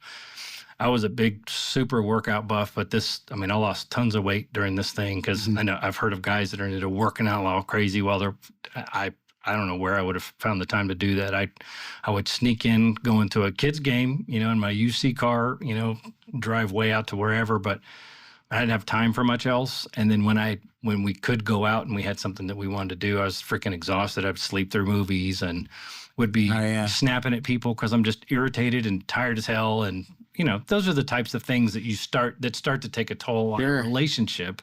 You got to infiltrate a gang that works out every day. Yeah. And like, hey, man, you look rough. You need to take a nap. Go in the back. Well, I would have loved to, and I didn't even really think about it a lot. I tried to exercise as much as I could, but it wasn't, having worked out so hard before, and I know you've had your moments too, Sure. There's times where you work out and there's times where you're like, I might call it a workout. I might not. I can just imagine like, hey, look here, it's Southeast Side Crips, man. We value self-care, okay? Yes. If you're going to be a part of this gang, man, you got to take care of yourself. Yes. And I would brush and floss. I wore a bunch of baggy clothes anyway, so I didn't even notice that I was losing all the weight I'd worked so hard to get, which is no big deal. All that weight anyway, just at my age now, causes me to have surgery. That's right. Yeah, exactly. I found it interesting. You said the whole gang love, loyalty stuff is just all fake. It's just all bullshit, and that they don't really care. They just go right back to selling and banging. Yeah. Well, not all of them, but yes. I mean, I think in general, especially people that don't get long sentences, most of the time these dudes, when you're dealing with a police department or whatever investigative agency is coming in and doing short-term busts, these guys get in and out. And so, the slap on the wrist is a slap on the wrist. And if they think, hey, part of the penance that you pay to be in a gang is that you might have to go do, you might have to do a year here and there. Well, that's not a big penance to pay. Mm-hmm. So when these guys get rounded up and they're doing 25 and 30, that's kind of a big penance to pay. Sure. And you'd be amazed the things that will come out of people's mouth at that point. And I was kind of surprised at some of the people that didn't, because the ones that didn't, I kind of was hoping would. And the guys that did, I was hoping wouldn't and would just eat the years. But you just kind of don't know. But I think the vast majority of people, when they're facing some significant consequence, will kind of change their behavior a little bit. Or at the very least, my hope is when you come out and you are 48, that maybe now you'll be a little bit more mature, because you're not going to go out and gangbang at 48 and no one's going to take you seriously anyway. Sure, yeah. Although people still do. I mean, it's pretty amazing to see these old guys out there still talking about they're an OG and everything else. But my hope is that changes eventually. But again, these are not mature people in general, because they grew up, hit the streets early, quit school, and then kept doing what they're doing, and then went in prison, learned how to do bad stuff better. And then, there are a few, and the ones that make it and rehabilitate to whatever degree are really great people, because they're still people. If you take the sociopath out and they feel like they can learn a life lesson and go forward, then they're great people when they have that experience. I mean, that's somebody I can learn a ton from now, that's actually had that kind of experience, and they can bring that forward, take that lesson forward and teach other people. I mean, that's invaluable. Sure. Yeah, it's like they can certainly speak from a position of credibility if they go to, I don't know, a middle school and they're like, oh, yeah, you think being in a gang in school? Here's what my life was like. Yeah. And then I went to prison for 25 years. You want to know what prison's like? And it's like, oh, geez, maybe not. Yeah. You said you wanted to get to know your informants enough so that you could steer them into a normal vocation. Is that so you're getting to know these guys and you're like, hey, have you ever thought about, not doing crime for a living? How possible is that? Informants are a different breed altogether, because they're kind of stuck between kind of wanting to be endearing themselves to you for ulterior motives. Yeah, they're getting paid, and sort of wanting to kind of play the gang game, but they're not really accepted as much as you would think they were, or else they'd be the ones you're chasing. Sure. So it's an interesting thing, and you get to know them really well, because essentially, if you're working with an informant, they know who you are already, and you're still going into a dangerous situation, and they already know who you are. So the level of trust that you have to have with somebody at that point is pretty intense, and so you learn a lot more about them than you would somebody else, because in those instances you can ask those hard questions. They're going through a questionnaire in order to be certified and blah blah blah. And so you do meet their families, and you ask them a bunch of questions. You're like, man, why are you not showing up on time? Are you freaking using, you bastard? And you're going through the stuff. You feel kind of like a bro or a big brother or something to them. So yeah, you kind of wish the best for them. You want them to succeed. It's a long shot with a lot of folks, but it's still, I've seen some actually go pretty far. and seen others that are dead now. So Yeah, I mean, sure. it kind of runs the gambit there too. You Sure. always want the best for people, though. Yeah, of course, of course. So you're making at one point triple the amount of buys, drug buys, whatever, but you're not making that many arrests, and you're sort of building up, trying to find the top guy. Didn't your superiors? Don't you get pressure like, hey, can't you arrest some of these guys? Isn't there pressure like? You're spending a lot of money. I'm not seeing a whole lot of, I don't know, warrants or whatever coming through from you, pal. Yeah, and that's exactly how it works, is they want to see you spending the little NARC budget, which is not that big in the first place, Right. and then I work up to the point where I'm dealing with so many people and buying little samples because I'm looking for the big guy, but all these other Right. guys know that Tease is this big time dude, and they want to sell me something. I'm like, hey, man, give me 100. I'll see if I can move what you got or whatever, just as, since you really want to do something, I'll do something for you, that kind of thing once I got to that point. But I'm spending the budget for the week for the whole team. And my sergeant at the time was the only reason why I was able to succeed, because I kept him apprised of what I was trying to do. He knew I had targets. He's known me for a long time by then and knew that these other dudes would come in at 10 o'clock, hang around the office, kind of fart around a couple of cases or whatever, go to lunch from 12 to 3, 7 deep, and then whatever. And meanwhile, I'm nowhere to be found. So these guys are complaining about me being some kind of loner. And I'm just like, dude. Yeah. I'm happy to have you along working with me if you guys want to actually get off your ass. Yeah. It was just exciting work for me. Yeah. I couldn't sit around. It just didn't. Anyway, so the sergeant. You actually wanted to be a cop. Yes. Just wanted to get a paycheck. Yeah.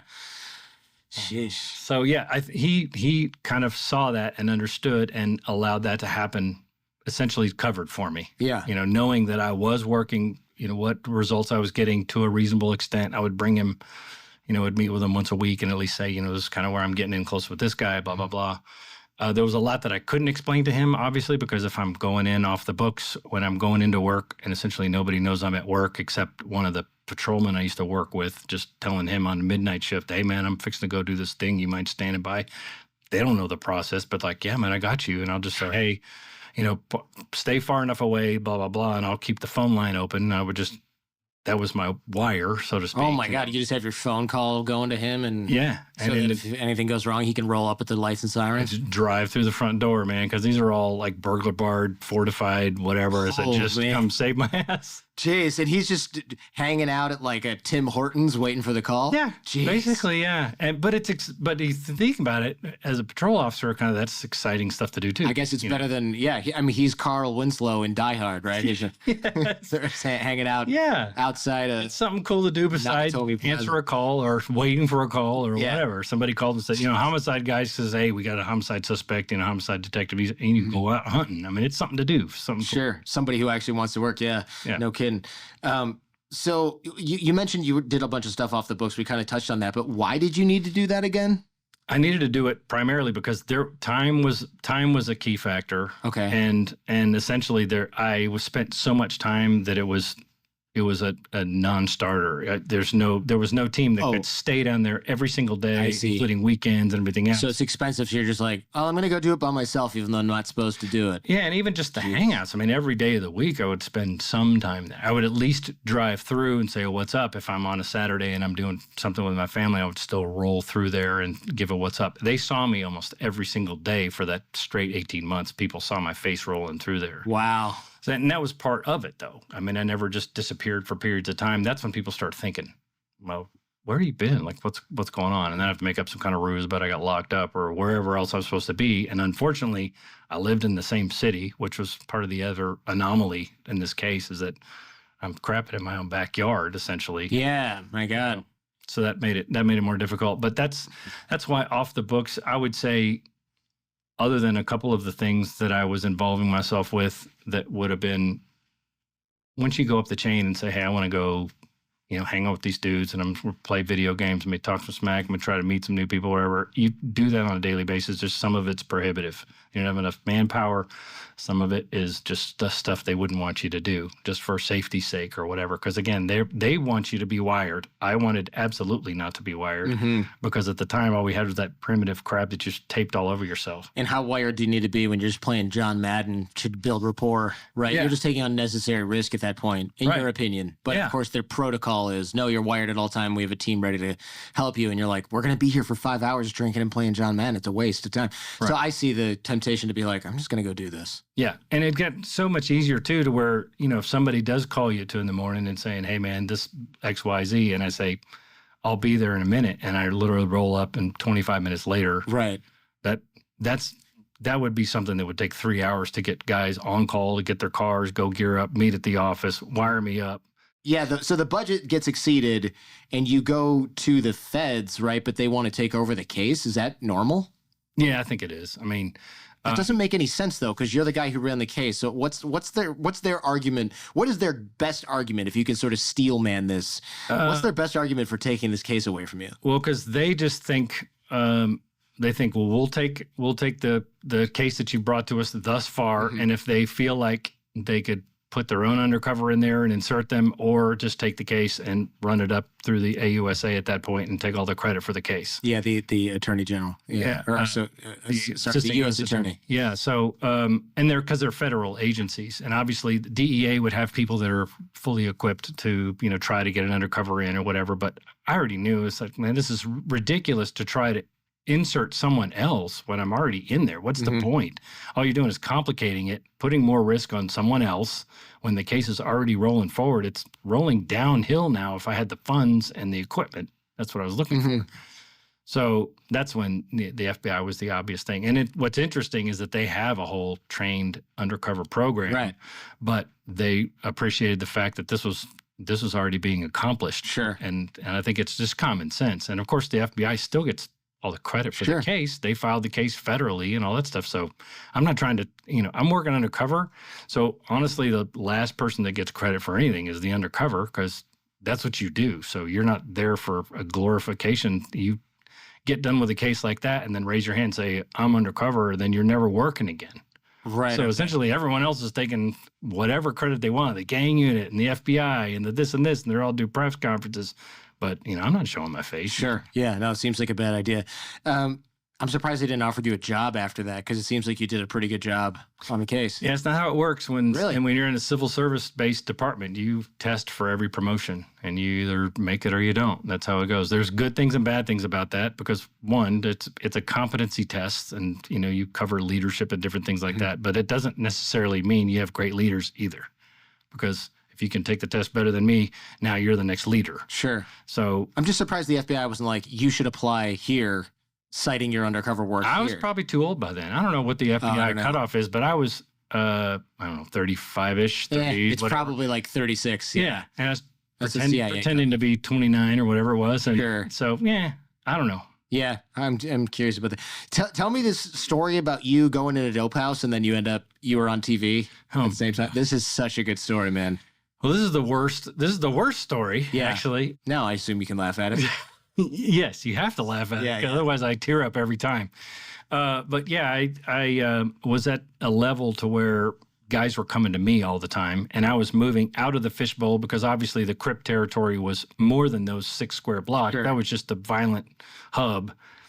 But a lot of the supplies were coming from outside that neighborhood, still all interconnected and Crip-wise. But so I was really careful about who I was talking to, because moving from guy to guy was, I could do dope deals all day long. But if they're not a Crip, I'm not interested in talking to them at all, because I'm still working. I have to, even if the FBI is giving me money to spend, I have to spend it wisely. I have to still justify how the money, especially with the FBI. Sure. You have to justify how the money's being spent.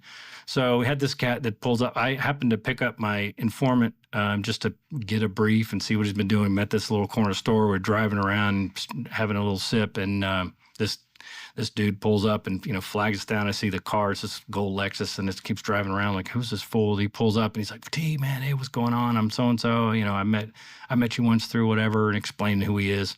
And I'm looking over at my informant, who knows that this guy needs to be a Crip for me to even But he's trying to, sell me something. Man, I got this great stuff and whatever. I'm like, hey, man, it's all good. I don't need nothing, but it's good to meet you, whatever. And then look over my informant. And he's kind of gives me the little, like, man, he's a Crip. He's probably a low-level Crip. But again, the level of Crip is insignificant to me. I see. I'm creating a conspiracy case of a whole bunch of Crips that were causing a bunch of violent crime in the city. So you're basically, this is like a RICO organized crime. Yeah. case. I mean, that's the idea, is tying all that together, not the dope. I mean, at that point, it was a risk for me to say, I'm going to come in and do a low-level dope deal because I'm supposed to be this big dude, and he wants to sell me the whatever. But at that point, I'm also trying to say, well, if this is a Crip, a lower-level Crip is still a Crip. And a lot of times, they're doing a lot of the violent acts themselves. Sure.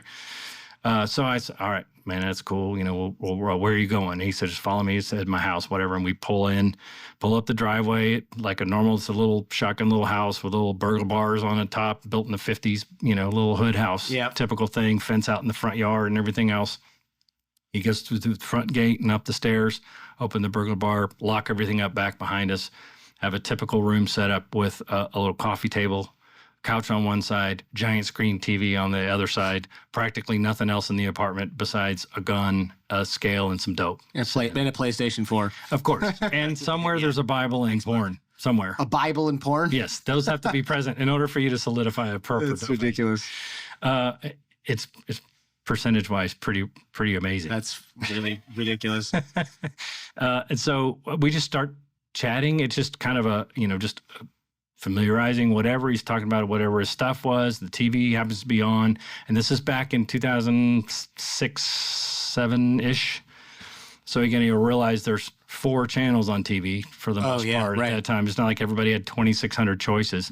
And when they have TV in the county jail, it's running one of those channels all the time. And Cops happen to be one of the most popular episodes. Is everybody watching? Cops is on. Cops is on. In the trap house. Cops happens to be on in the trap house. I don't even notice the cops on the trap house until I'm standing up. Those two are sitting down. My informant sits down, and this other fool sits down. They start we're just jaw jabbing about stuff or whatever. And I hear a voice behind me, and you talk about the fear, the feeling of dread that comes over. You get that adrenaline SNS dump, and my auto exclusion happens, and I'm seeing in tunnel vision, and my heart rate's racing, and I recognize that it's me from several years back. At that time, I did an episode in 1999 that was on replay. Fort Worth did a crap load of episodes, actually. They always used to be on reruns all the time. I didn't even volunteer to go. My sergeant made me go on this day when I was on the Cops episode. But there's a giant-ass screen TV behind me with my big white Nordic mug on there in a police uniform, driving a police car, arresting this fool on the freeway for a bunch of X. And these guys are facing me. So behind me, I'm thinking, I got this giant backdrop, Lord only knows. And I've told you about all the things that I've prepared for. Sure. And these people pull guns. I got this. I think I'm tactically sound. As long as I don't have somebody else to worry about, I'm going to this. If they ask me this, I'm thinking all these things so that I can just focus solely on whatever important scenario is placed in front of me instead of thinking of all these ancillary things. And this son of a bitch just confused the hell out of me. Yeah. You're just on TV in a police uniform behind you while you're dealing with these Crips selling drugs in the trap house. That it must have felt like an eternity until that Arby's commercial or whatever comes out. It may have been Arby's. Yeah. I think I would love Arby's if it were Arby's. I don't know what it was, because I would subconsciously just think, oh, I love Arby's because that commercial just really sold me. But yeah, it's Cops. So it's either that or like $2.99. Are you out of your mind? And you're like, oh, thank God, Denny's commercial is on. Hey, can we turn off this TV? It's really distracting. Yeah. At that point, you could have left it on. I don't know what I said, and that was the most difficult part to actually put into the book, because I don't know what I said. I mean, everything else I had notes and memorialized little things on napkins that I'd wad up like snot rags if there was something significant, or write the story when I got home in my report that I never filed. But this, I was just like, man, I have no earthly idea what I said, and I was scared to death. And I know I talked, which they tell me now is a part of a training protocol. You keep talking through these stressful situations. I don't know what I said, but I was talking just thinking, I am so freaking screwed right now. And honestly, I was as paranoid about having a violent confrontation as I was about this thing ending before I got to the head of the snake. I mean, I was a little bit overly psycho about what I was willing to do to keep this case going, because I had put in so much time and effort, and there was nobody else working with me. I don't say no one working with me. Obviously, outside the scenes, I had an agent assigned to the case, but I was, I was in there alone doing all these hours and putting in all this time. I was going to be damned if I had to cut it short because a freaking TV show came on. But I was certain this is not going to end well. And I don't have the key to the burglar bar door. This is going to be bad. Oh, man. So the most anticlimactic part about it is that I just filibustered. I call it a filibuster. I just talked about whatever it is. I'm going to keep talking until this is over, and thank goodness it's over. And then I'm hauling through the deal, and I probably look like a complete amateur doing this dope deal because I don't still remember my mannerisms, but they couldn't have been on point at that time. Got the deal done, was hauling ass, man. I just remembered I got something else, and we go out the door, and my informant jumps in the passenger seat, and I'm just looking at him, and he's looking like, what is up with you? He's all looking at me confused too. He had no freaking idea. He didn't notice? No. Wow. I mean, obviously nobody noticed. Yeah. Or that would have come around. But at that point, once I left with my life and my sanity, I thought, that's not good that this is in my mind now. Because now I'm super paranoid. If that thing's still showing to the extent that we could be in a trap, and this is literally what they're watching. Who else is watching cops at this exact moment that I also work with right now? How many times are they rolling? I mean, I don't know how many times this comes on all the time because it's Fort Worth. I don't know, it's the middle of the night. Half these folks are up. Am I going to walk into the next house and they'd be like, saw you on TV? You look familiar. Yeah. God. But there's something beautiful, I think, about guys in uniform. I used to know people that I'd start as a rookie would work with, and then I would see them out of uniform and just kind of not recognize them, And I think civilians think even more like that. If they know who a police officer is, they just have a particular kind of look, and you put them in street clothes, and they don't recognize it the same way. And I think was fortunate in this case that it would just. I think there was a separation. Not to mention the high and tight, barely any hair look when sure. I damn sure could have grown out any hair I wanted, and I didn't. You get labeled as a snitch eventually. How did that happen? And what do you do about that? What are you supposed to do about that? Well, this was the difficult part. And this is why, had I gone through training, I would have figured out that this is really against the rules.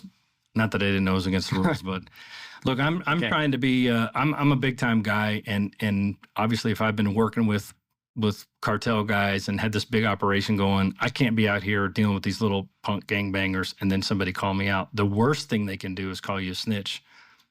Even better than, if you're deemed a cop, you still run the risk of getting some kind of violent repercussions. But almost certainly you would if you're a snitch, because there's a lot less repercussions for you if they find a snitch in the ditch versus finding a cop in the ditch. There's going to be a hunting party coming out, right? Yeah. So I think I was so well known by then that they just thought I was a snitch. Nobody really thought about a cop. And the reason why it happened was it was the same little gangster hopping that I did, where I was talking to this one dude, and in typical doper gangbanger fashion, he was giving me what I needed.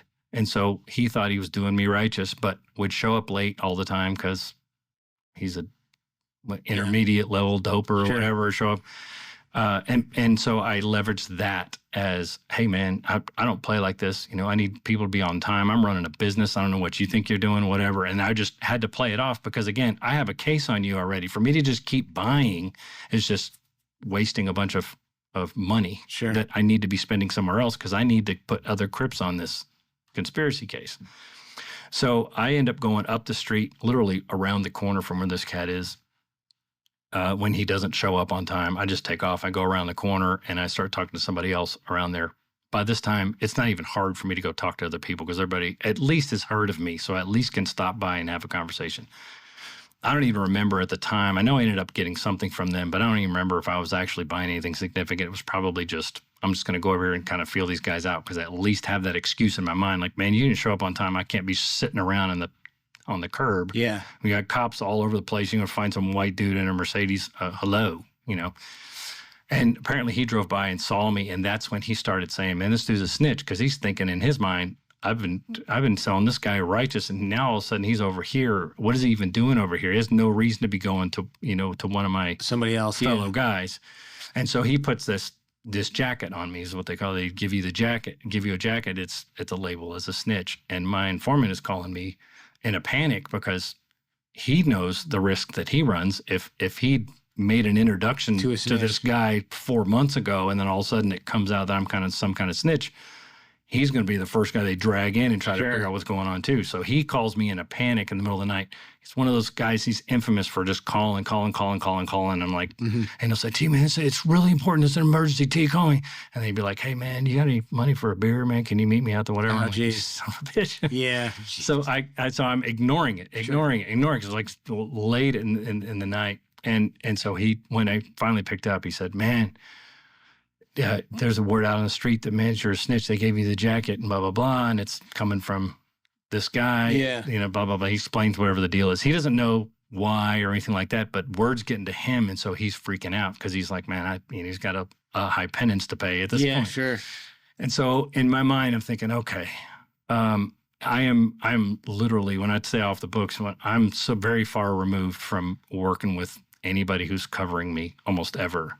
At this point, and I'm probably easily over a year in and been out there so often that I'm just figuring out, how do I make this case survive? Do I want to die? No. Was I willing to lose my job over making this successful? Yes. And that's an interesting thought now that I think of it in retrospect. But I thought, okay, if T is who he is, and I purport myself to be some kind of big time dude, and I've been through the ringer, and I've ran giant operations, and these punk gangbangers are trying to put a label on me that's going to get me killed in the street. Like this is the lowest, next to a pedophile. You can't put a label on somebody worse than this. What would T actually do? And so I flipped back over. I had my plan, and I set my alarm for 6 o'clock in the morning. I got up and got myself all psyched. Knew this dude does his drop. He had a little porte-cochere over the side of the garage, and he had at the bottom, there was a little missing piece of concrete, and that's where the larger stash would go, and he'd make his drop every morning. And so I pulled up and waited for him to show up on time, which of course he did not, but I was there when he got there. And when he got up there, I just got out of my car and made a straight beeline for him. He's like, hey, man, what's up? And I just started beating the shit out of him. This is what you do.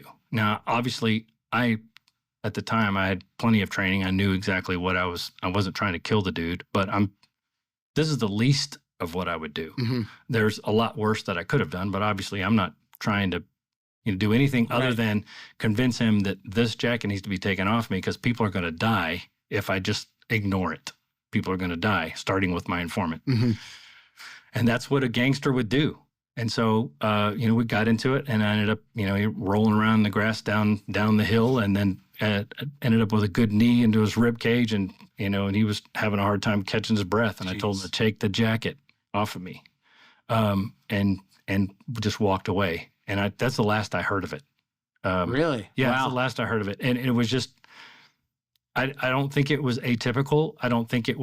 I think it probably gave me a little more street cred, but I also don't think he just got up and went around and told everybody, just got his ass kicked. I don't think there was much I don't think it was made into a bigger to-do, because what would you say? Yeah. We're supposed to say, I said he was a snitch and he just kicked my ass? I don't think so. Right. So I'm curious, did he just say, like, I think I was mistaken about that? My bad? He didn't say anything. He couldn't breathe. He knocked the wind out. How did he tell? How did he get other people to not do anything about it? Oh, I mean, recant it? Yeah. Yeah, that I don't know, because I left it up to him. If you're the one, obviously if he's the one talking about it, this is how I'm going to handle it. I'm not going to go around and justify myself, because I feel like I'd already had. And I thought, that's the way I'm going to handle it. And then hopefully that word gets out that's kind of how it went down. That's exactly what happened, is that it just kind of got squashed. But again, the concern comes back into my mind when somebody says, I only find out in retrospect that it was because he's seeing me at these other places. I'm starting to think, oh my God, is this freaking Cops episode coming on everywhere? All these people are figuring it out. It's still making me just 10 times more paranoid. And now I'd done that, and it's obviously would not be permissible under any circumstance to do that. Of course. And so I thought, well, I'm really sticking myself out there. But I felt like I really had a purpose, I know. Interestingly, too, in retrospect, saving that neighborhood was kind of already accomplished. Saving a larger part of the entire portion of that neighborhood and further into the city based on the same violent, corrupt Crips that were there. It kind of changed my perspective on kind of what I was doing, but I was in it really deep, and I don't know how logical I was. Mm-hmm. In my age now, I'm so much more logical Sure. and predictable in how I perform, because some things are just so not worth it. I already know I got so much more to lose. But the younger you go back and figure out, man, I got this to gain, I'm willing to do all these other things. And you're like, man, are you sure you've weighed all these consequences? Yeah, no kidding.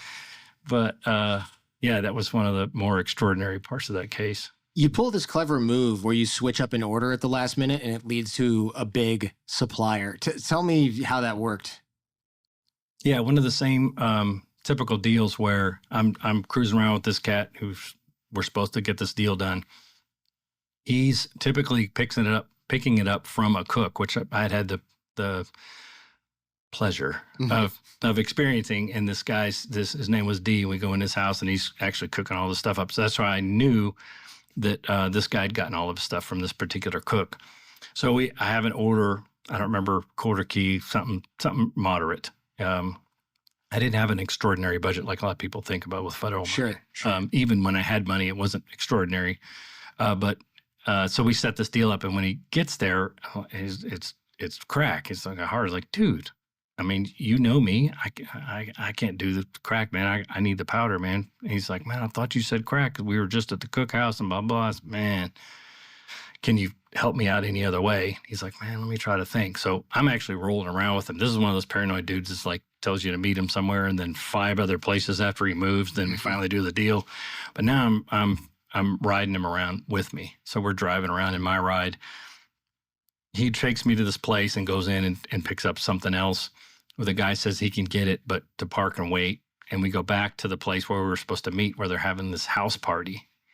And so we're just kind of hanging out at that point because we're waiting to do a deal, but I'm essentially put in a situation where, hey, this is like the greatest networking event ever. I mean, I'm in the middle of the hood at a house party, a bunch of Crips, filled with, playing poker inside. There's dudes in the backyard cooking. There's people hanging out in the front doing it was as overt as you can imagine a house party being, with a bunch of criminals at it. And while I'm still waiting, actually, I'm trying to remember if it was right after the deal, the guy showed up and we did the deal, or if it was right before. I can't remember which now. Forgive me. Sure. I've aged many years since. But it's not critical to the story. But so this blue SUV pulls up. They call it a blue Jeep, no matter what it is. If it's a Jeep or if it's a Durango, everyone in the hood calls it a Jeep. But I think it was a Durango, blue Durango, pulls up and everybody starts flocking over to it. Now, my kingpin, I'd known who the kingpin was since before the case started. I had run-ins with him just doing warrants and stuff. He never got busted for anything. So I knew he was the guy. I didn't know how big he actually was in real life, and he had been laying low. He split town, and there was a lot of heat from the feds or whatever. I don't remember who he said he caught heat from. I was thinking, well, it's not heat from me because I haven't been at your doorstep, but I wish I had been. So he apparently was back in town. This window lowers down, and I see from his nose up, he's out, poking his head out the back of his own car, like somebody's driving him around. And all these people are gathering around. It's like the freaking king has showed up into the town. And I'm thinking, man, this is unbelievable. I walk over, and of course, I'm with these 2 dudes that I'm doing deals with. One guy's linking me with a new guy, and we're getting what I need. And it's so a natural symbiotic situation. We kind of walk over with the crowd or whatever, and I see him. I know exactly who he is. I only can guess that he might know maybe who I am, but I haven't I've seen him and talked to him with a balaclava, years before, but he wouldn't recognize me otherwise. And I just remember catching some eye contact as he's talking to people, kind of high-five and whatever, and I kind of looked over him and I was kind of giving him the what's up, and he gives me a what's up. And it wasn't curious or suspicious or anything. He just gave me a what's up, and I thought, man, that's kind of cool that wasn't, normally I'm like, who's the snowman here in the middle of the crew? Who is this dude? So I thought it was kind of cool that I got the little what's up. And that was my first inkling that, man, this connection, this is like a manifestation in real life of these people all lead to this. And we're all standing here right now. This is ultimately what the goal is, to get all these people out of here. And this is the kingpin who's running the whole show. Yeah. Essentially. Yeah. So how do you eventually get all these guys indicted and arrested? Does it happen kind of all at once? It seems like it has to, otherwise everybody goes to ground, right? Yeah. Well, you hope it happens all at once. That's the plan anyway. There was the FBI agent, the assistant U.S. attorney, and several people from the FBI field office in Dallas were working tirelessly and overnight to help write all these search and arrest warrants for all these target locations. We had 51 people in the conspiracy at the very end, 41 of whom went federal sentencing and 10 went state. So we're writing warrants all over the city for these people to do all at once. And so they're having this big to-do in a gymnasium full of 7, 8, 9 agencies. We've got ATF and FBI. We've got Fort Worth SWAT. We've got gang unit. All these people are all gathered. There's 200 plus officers in this gymnasium talking about what we're going to do the next morning at 6 a.m. To me, my mind's blowing. Because are you nervous? Are you excited? I'm both. Too tired? I'm both. And honestly, it was kind of surreal, because by then I'd been doing it for so long. Just the fact that it was actually going to culminate in anything that meant it was done was weird for me. Sure. It was just something where I felt like, and per my behavior, was becoming something to where I was willing to just keep doing crazier and crazier stuff to just, keep this thing building. So it was kind of surreal that it was even ending at all. And normally too, I'm used to you do a case and then you crack the door down. That's the fun part. And everybody else is doing this for me. And I'm working from the end of the FBI, and I'm kind of following their lead too, because I'm just assigned to the FBI as a TFO. I'm not actually an FBI agent. So I'm following all the protocols that they have to go through. What's a TFO? Just like a liaison? Task force officer, a municipal or, a sheriff department or somebody that are assigned to the FBI. They get the credentials and work in the office. So it was surreal for me there too, because it was just enough old school. We walk in the room the next morning at 6 a.m. They got this long table with big red telephones, old school dial-in hardline telephones lined up and down. And I think the FBI, honestly, probably as with many agencies, they had all these passe kind of technological things when they worked in their office. Word Perfect. I mean, I think by then Word Perfect had been defunct almost for a decade. And they still used it. But it's hard to actually pull up a file. You steal something from there, put it on a thumb drive and try to pull it up. Most computers at that time, they're essentially just naturally encrypted, behind the times. But all these big boards, all the targets are listed and whatever's going on. So I was a nervous wreck knowing all this stuff was supposed to go down. So they launch everybody. They give a green light over the radio at 6 a.m. And all these tactical teams are hitting all these different locations at 6 o'clock in the morning all over the city. We only got 17 of the people in the first day. Oh, wow. So there was a bunch more people over the next couple of weeks that we were working on rounding up. And that was the most nerve-wracking time. I bet. Like, oh, we didn't get so-and-so. Oh, no. So now he knows. Yeah. Where is he? Oh, okay. 3 weeks later, we found him. He was hiding out in somebody's house. Yeah, in your backyard. Yeah. With a sniper rifle. Jeez. Yeah. It took a couple of weeks. Most of them got rounded up within the following weekish, because it was still an aggressive thing, and when that roundup came out, there was a lot of attention brought to the case, and so news conferences and everything else talking about. So there was a lot of patrolmen and everything else that were also actively interested in finding some of these guys. So we got lots of help. Yeah. Wow.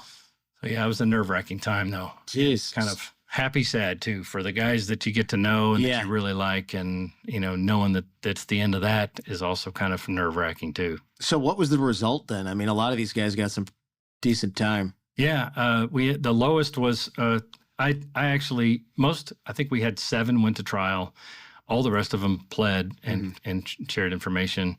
Of the ones that went to trial, I testified on behalf of several of them also, in terms of behalf of their character, because they were people that I thought deserved to be in the conspiracy. Once these arrests are made, I have no control over what sentences they get, whatever. You've got a federal judge. It's tough on crime guy, and you kind of lose control. So Sure. the only thing that I could do is try to convince them to cooperate and give them my word that, and I didn't do this for everyone, but give them my word, like I'll testify and on behalf of you and your character. Mm-hmm. Most people didn't believe me, and I kind of didn't blame them, even though it was traumatic for me, because I'm thinking in my mind, like, no, dude, we really did have a connection. I really like you, but you've also known me for 2 years as T, and now I'm telling you I was lying the whole time. So I also understand why you don't believe me. Sure.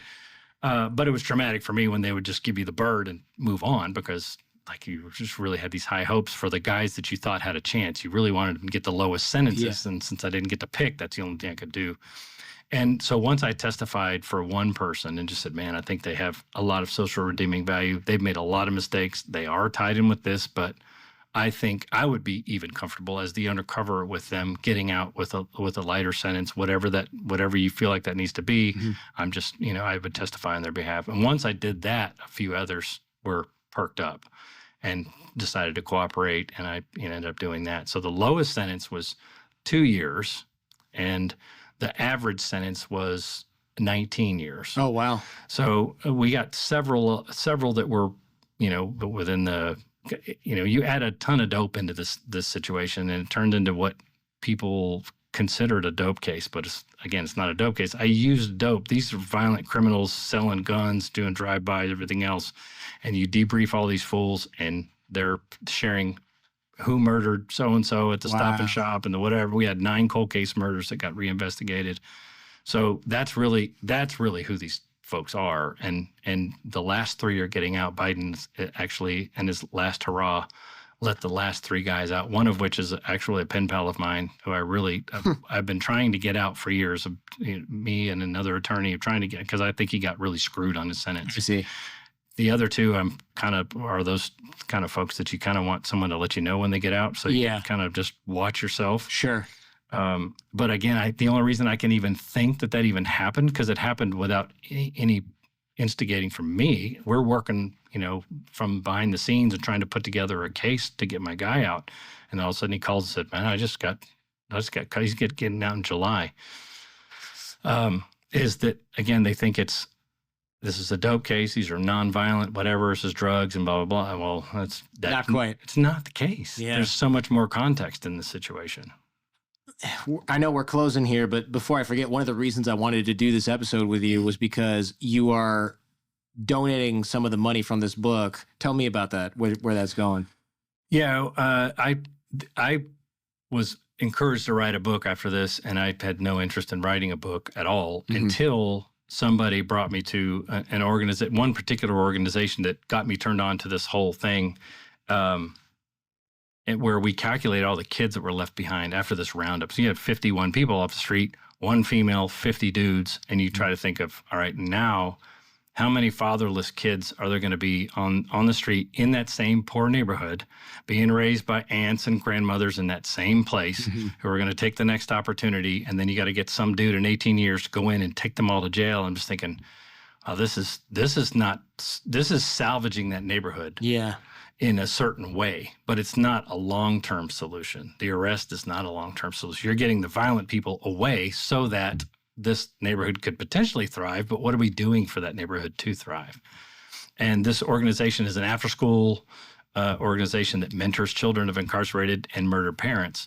They teach them, they have to come in and report their conduct grade every single day. They talk about their test scores. They get mentored in art class, in their homework stuff. They do music. They do athletics. They have little after school. Dallas Maverick guy will come out and do some kind of thing at the basketball court or whatever. It's a fantastic program. They essentially teach these kids table manners and how to apply for jobs. Oh, wow. And it takes her ceiling from this level and, makes it sky high, which we take for granted. Our parents have always told me, you can do anything you want. Sure. If you just do this is the path and whatever. It's that Chris Rock bit. You ever remember that Chris Rock bit where he's like, you tell a white kid he can do whatever he wants. He turns around and says, I know that.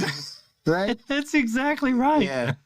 It is right. It's. I think it's funny because it's ironic because these kids, again, that was their dad. That's what they knew. Their dads grew up in that same environment, got into the bad stuff.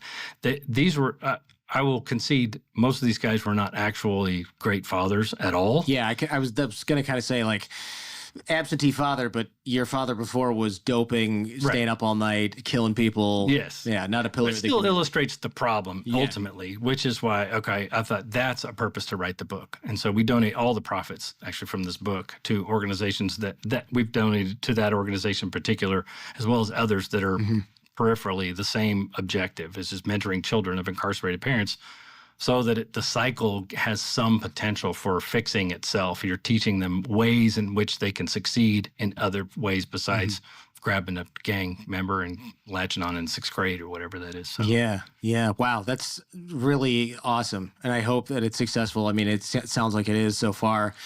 But, man, how do we get out of this mess? It seems like a huge chunk of my generation or not my generation, I'm old now, the next generation doesn't have functional parents, doesn't have role models, and we can't really arrest our way out of this dope problem. Yeah. It sort of reminds me of that scene in the movie Blow. I wish I tried to find it, I couldn't find it, where they're interrogating the guy and they're like, what do you think you're doing selling drugs? And he's like, you can't arrest your way out of this problem. There's all these drugs that go across the border. It's all about demand. There's always a market for it. You know, what do we do about this? Yeah, politics and graft and everything else. Yeah.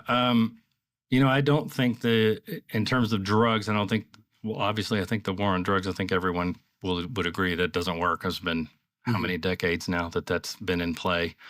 And you're putting a lot of lives at risk for us to continue spinning the wheel so that it doesn't get worse, which is the only real progress I think we make when you're fighting the dope, is you're putting people in harm's way. You got law enforcement doing all this different stuff just to make sure it doesn't get worse. Because if you quit fighting it, it will get worse.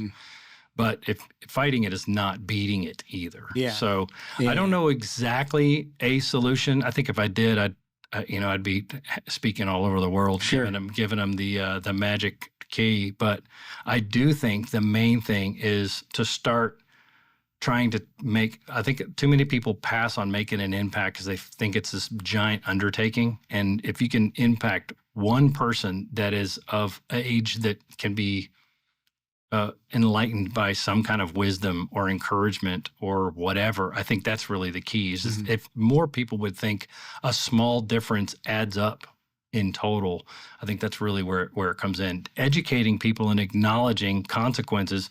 Most of the people in the dope game are not accountable people, and they get pissed off when they get caught. But if you actually understand consequences and value other things that you can do, you'll make better choices in general. And it's not that we can do that in mass with one kind of turnkey thing, but I think people that have a struggling kid or something that may listen to you, even if you tell them the exact same stuff their dad tells them and they don't listen.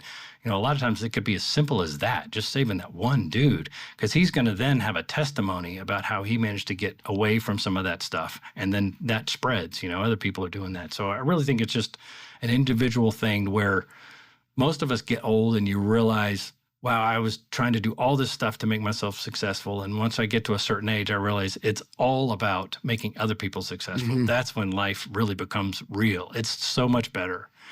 But not everybody sees things like that until you can help a single person out and appreciate what that does. I mean, that's a legacy, even if you don't get your name put on a plaque for it. So that's how I think we could solve some of those problems. Tegan Broadwater, thanks so much, man, for coming in. We went way over. I appreciate you hanging in there. Well, I'm honored to be here, man. Thank you for letting me come on.